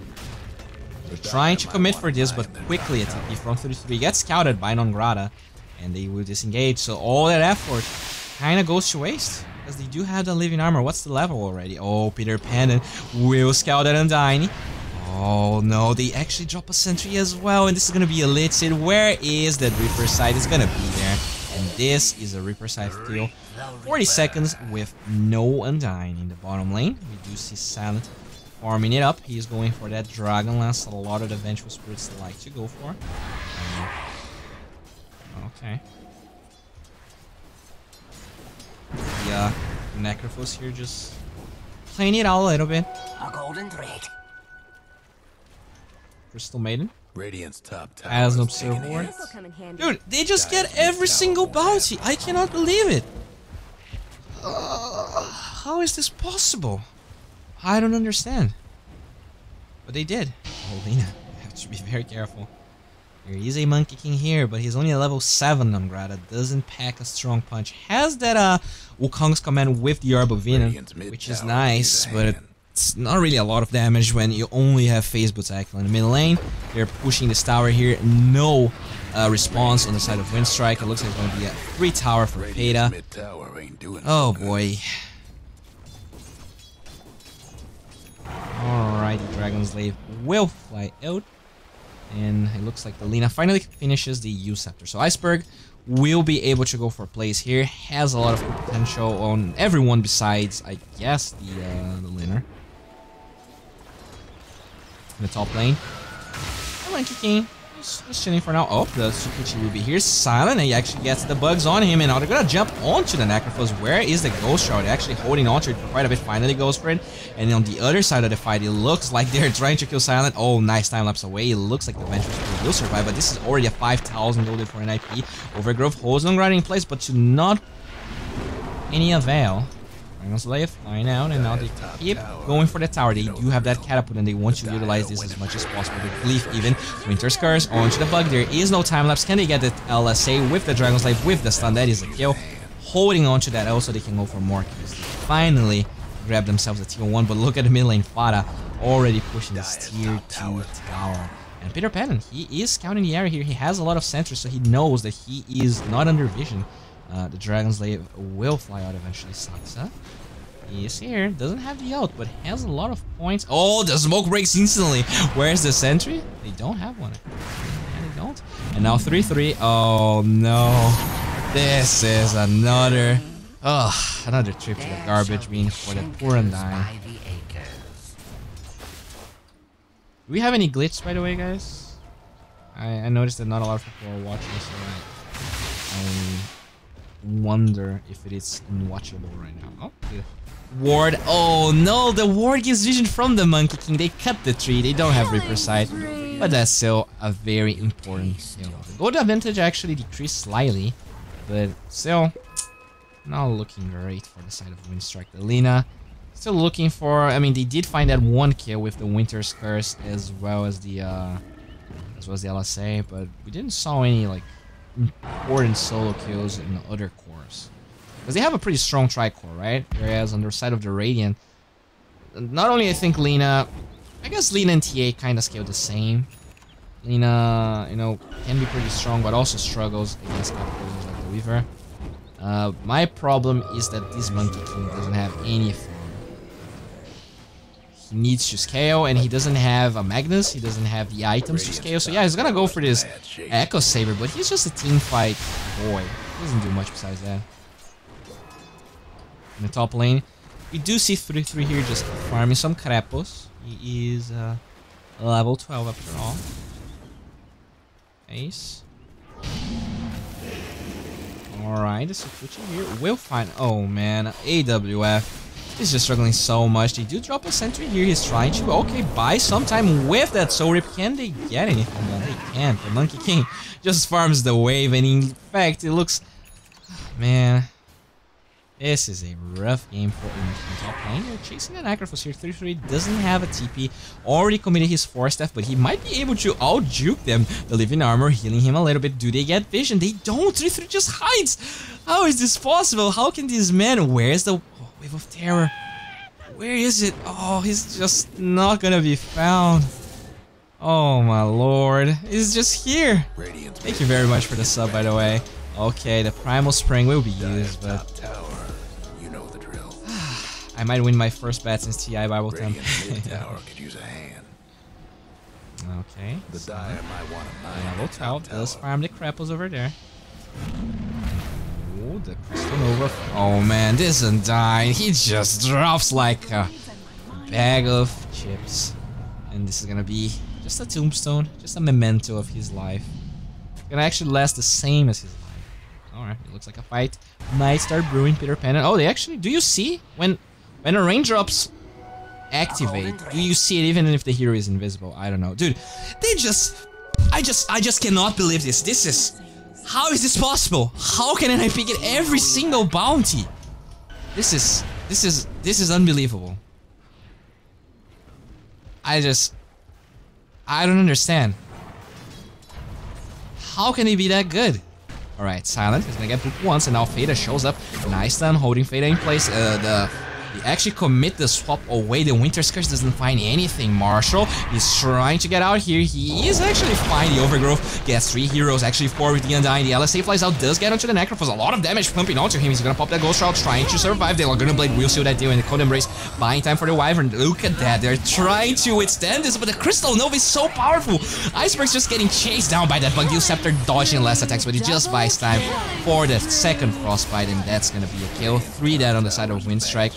Oh boy. One last top tower for the Radiant. Radiant's mid tower's getting the what for. How are things going with your partnership with Predator? It's been fine. I make some videos for them. They pay me.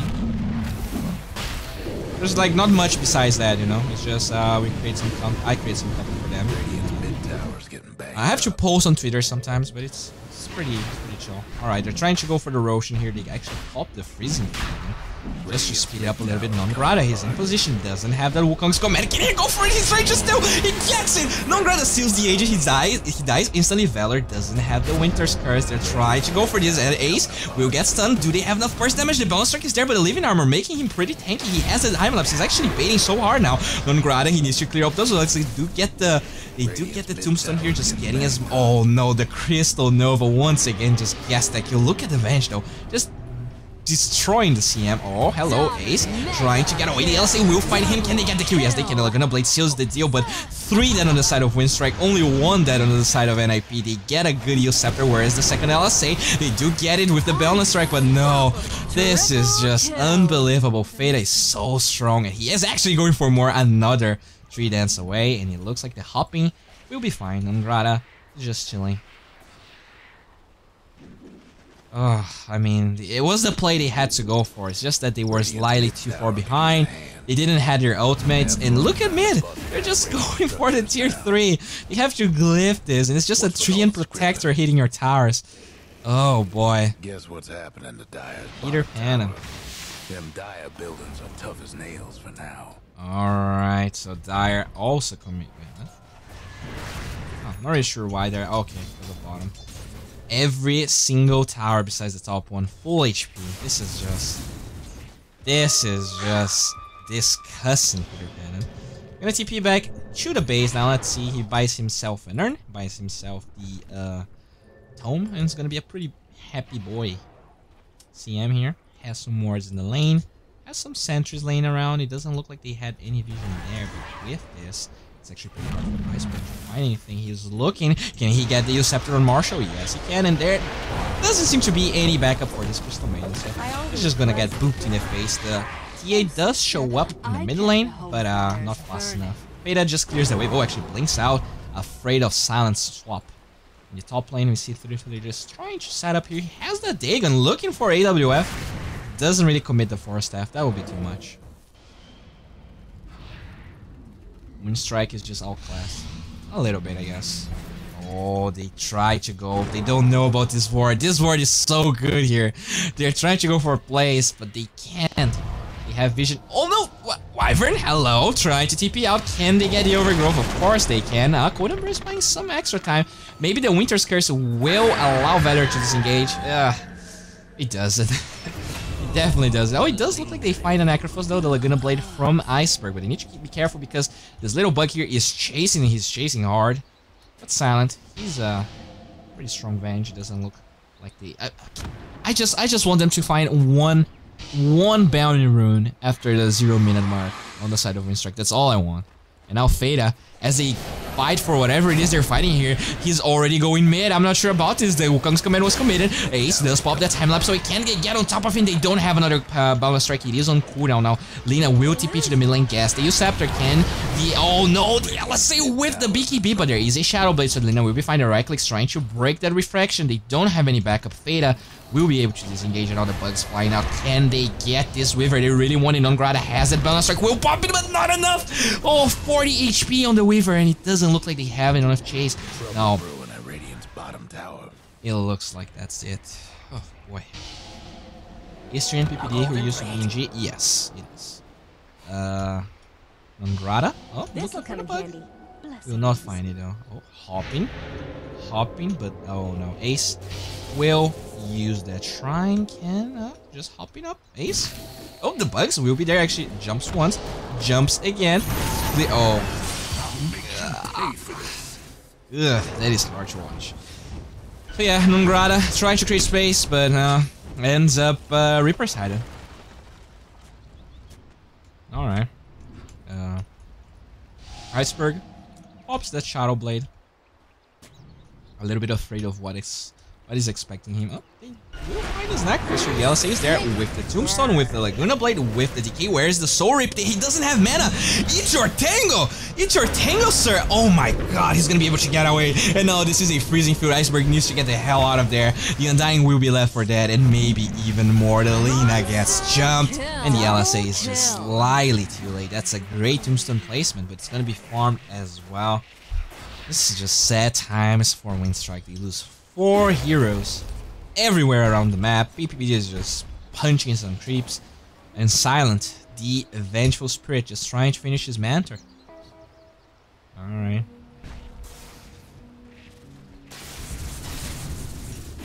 Okay, I'm gonna drop some wards around the area.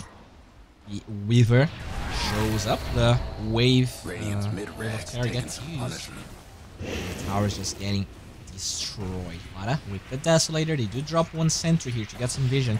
It actually does not find this sentry, which is quite nice on the side of Winstrike, but they need more than that. Where is the Winter's Curse? Oh my lord, that is a terrible Winter's Curse. He will get the Wukong's command there, holding fire in place. He doesn't actually pop the refraction just yet. He's just waiting for it, and now they will find 1 kill onto the CM, but that is a very, very small price to pay for the just disengage. They will find his Observer Ward, but the damage is done. In fact, they might be fake backing an IP. They might be waiting for you.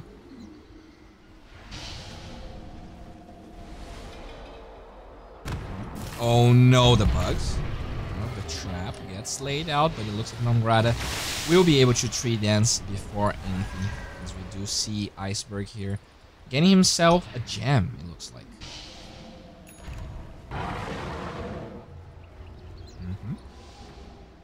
They will take that sentry down.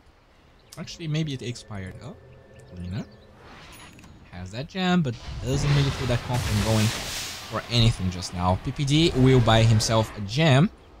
And oh, there is a double damage just waiting for Ace here in the Roshan area. They're gonna pop a smoke. And I just want to find that fight that will just seal the deal of this game. It does look very similar to the last one in the sense that, you know, pretty alright. They're gonna find the Wyvern over here. They do have a Glimmer Cape, nice Winter's Curse, but it does not find any one of the traps, and the vision from those bugs just keeps chasing that Wyvern. They're going for more. They will drop the Tombstone in a pretty nice location here, but they do drop a ward. The LSA is gonna be here. Can they burst these Necrophils? Yes, they can. The Tombstone is still alive. Nongrata shows up, doesn't have Wukong's command for now, so they need to get the hell out. Winstrike Silent getting much up by that Theta. They do block. They do take those tier refractions, but there's actually a Lincolns on the CA. The Usurper onto the Lina, just buying time, but it looks like she's gonna be farmed, and the gem is on the ground. Theta pops his BKB. He has no fear, and this looks like the end of it. Oh no. Yeah, they're still looking for the Monkey King. He's not there. There's no creep waves. But it's just a sad little game for the side of Winstrike. Alright. Wave of Terrors flying out. Silent. Doing a pretty good job here. Glyph will be used. Radiant's top tower's in bad shape. Bottom lane, Saxa. Just dropping some Crystal Novas around. Theta will start farming this top tower. They're sending some heroes here to the top lane. The Undyne has 3 observer wards that he wants to lay out, but there's so much vision from NIP. Oh, silent. Radiant's bottom Gets tower. a glimpse of base. They actually have 2 Linken's here, and Radiant's bottom tower. I guess this is one of the few games where you actually have to go Linken's on the TA. They swap such a powerful target when they have those heroes. The time lapse will be used. Can they find Ace? No.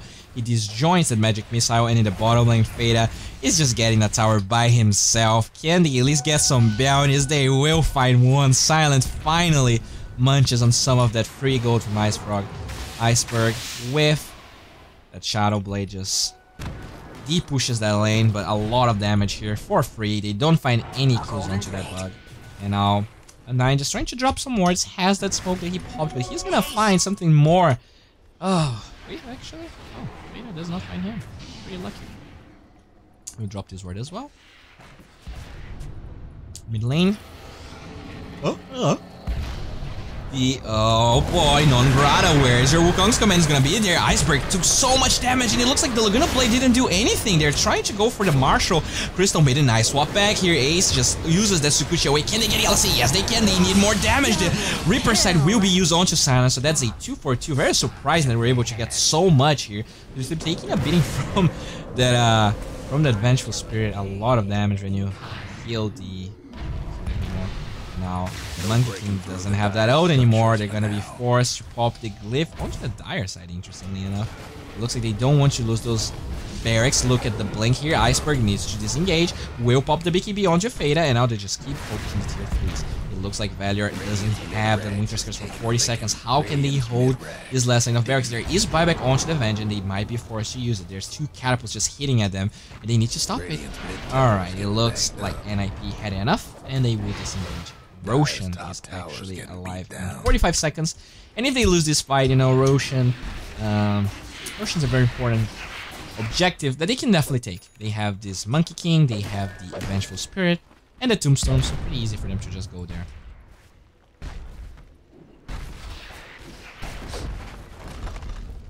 What's up, Leo? Thanks for showing up. Really appreciate it, man.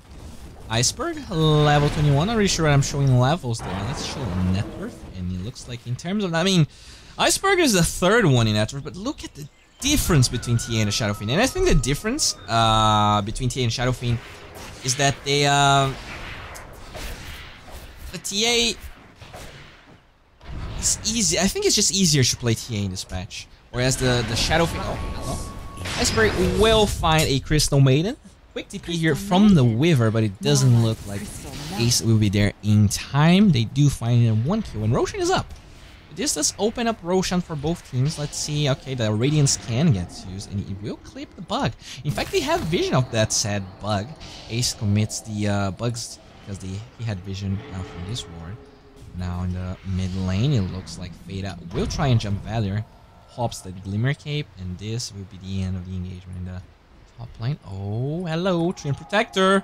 500 move speed, just chasing Iceberg. Hello, 1 boop is there with the lead. Just trying to buy time. Iceberg pops. Oh no, the overgrowth from Peter Pan will be off the mark. And Fada shows up, but not fast enough. I'm talking about the Shadow Fiend from last game. The Shadow Fiend was ahead of everyone for a long time. But he just ended up dying. Oh, Non-Grata will pop. Can they get the stun? They can't. So that's engagement. They will find that ward. The Wyvern quickly takes that. Actually, no. Did they take it down? Yeah. Oh, it looks like they did. Oh, Monkey King giving vision. Okay. So they'll finally take that sentry down. What's up here, Aaron? Hope you're having a good day, man. Having a great day. Fada, level 25, has those extra refraction charges, and that makes him so strong. But in fact, they might be willing to go Roche here, knowing that the TA was showing. And I'll just start going here. Alright, this is an interesting play. This is how you play to win. TA was showing bottom, and they just quickly jump Roshan. They have this Tombstone, and this might be the best shot at winning this game that they had the entire time. Winter Scarce will be here, but the Necrophos has a Ghost Shot, so they can't really attack him. The LSA will find 2 heroes, but with the A on this, it doesn't look like there's enough damage. Monkey King pops, the Wukong's command doing a lot, but look at the Frizzy Brew from Marshall. That is insane amounts of damage. They will get that kill, but they do have buyback. Monkey King quickly buys back, but look at Roshan. Fada trying to take the Tombstone now. The refractions get eaten so fast. The meld actually misses this is because Iceberg went to the high ground, Silent trying to battle, he gets one kill, can they get Fada? They can't. Now don't grab a battling this Weaver, everyone is buying back, but it looks like NIP has the upper hand. Monkey King already died back, and look at Roshan, 20% HP, maybe even less. Valor is forced to TP away. Can they find Fada here? Where's the LSA? He's looking for it, he just doesn't get it. Silent has a lot of damage, the Overgrowth holding those heroes in place. They use after actually dispelling that one. Silent trying to save the Weaver, sorry, the Lina, but it's not gonna be there, and that is a Reaper side, and this is probably game. They lose everyone. Lina has a buyback, but doesn't even matter. That was such a good Ghost Shroud by 3-3. I think he kind of forced F himself forward there. And the Ghost Shroud didn't allow anything to happen. They will buy back the Lina, but that is the only buyback that they have. Okay, they will jump here. Cold Embrace, holding the Wyvern in place. The LSA actually finds Fada. He has a lot of damage mitigation. Oh my god, what is this? Iceberg just freaking 4-steps forward. Actually, the 4-step came from the Necrophos. The Weaver was in the Roshan pit. What is happening here? They do get that one kill, and now Wyvern with a secondary Cold Embrace has the magic one if necessary. Fate is kind of forced to disengage, and now Ace shows up, but they need to be careful. They're just buying enough time for the Monkey King to be alive. They will get the Wyvern, and she has a buyback, and they're gonna commit it. I'm not sure going Roshan was the right idea here. They will jump again. Valor pops his Ghost Scepter. Do they have Cold Embrace? They do. The LSA onto Ace. Can they get this kill? They can. This is so fast. What is NIP doing? They do drop the Tombstone, and this will force NIP back. I think they drop the Undying Decays, and this is gonna be, I think this was poorly executed, to say the least. They could have easily just roast together and then go in. I guess they wanted to bait the buybacks and get Roshan at the same time, but that was a little bit too much. The Lina also very, very strong with Chrysalis, just doing way more damage than they anticipated. The Bug will get 2 bounties. There is no bounties here, so I assume they were picked up by NIP as well. And this is a solid 25k gold advantage for NIP. They will pop a smoke. There was no vision on the side of the Dire that this happened. And let's see if they can find anything. Oh, Iceberg. Oh, that is an invisible Crystal Maiden. Do they have a gem? They don't.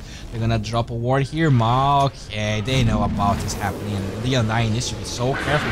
There's gonna be popped. The Winter Scar's canceling the freezing field. Can the Wyvern TP out? They do not have vision. And the Overgrowth, okay, gets baited but not used. But the Lina falls here. And yeah, I think this is finally over.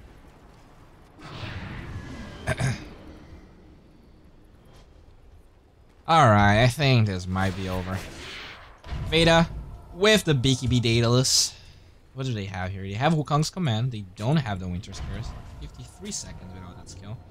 They will find this TH trap over here. They're gonna pop a smoke on the side of NIP. Do they have any Blink Initiation? I don't think so.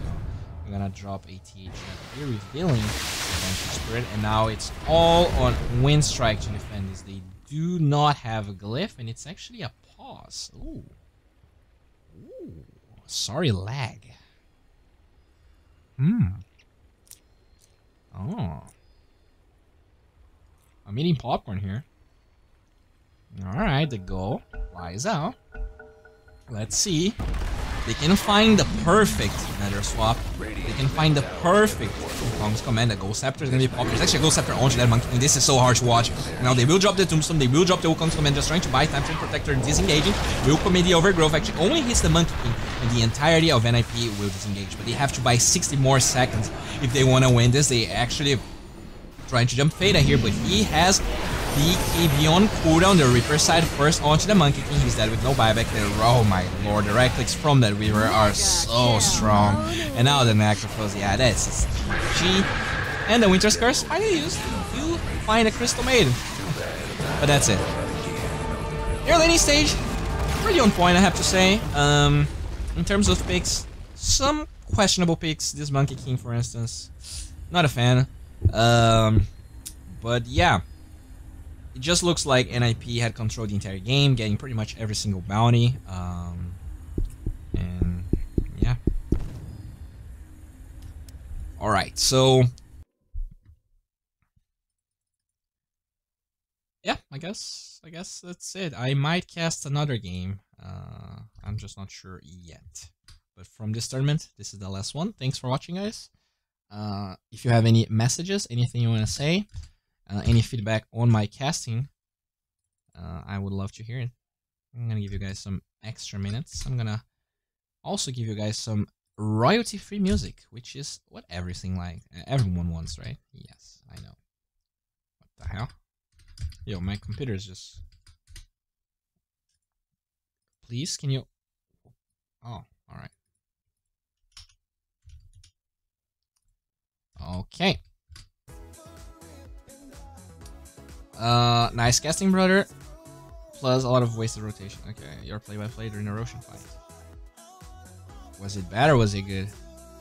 Oh, thank you. Thanks, Adar.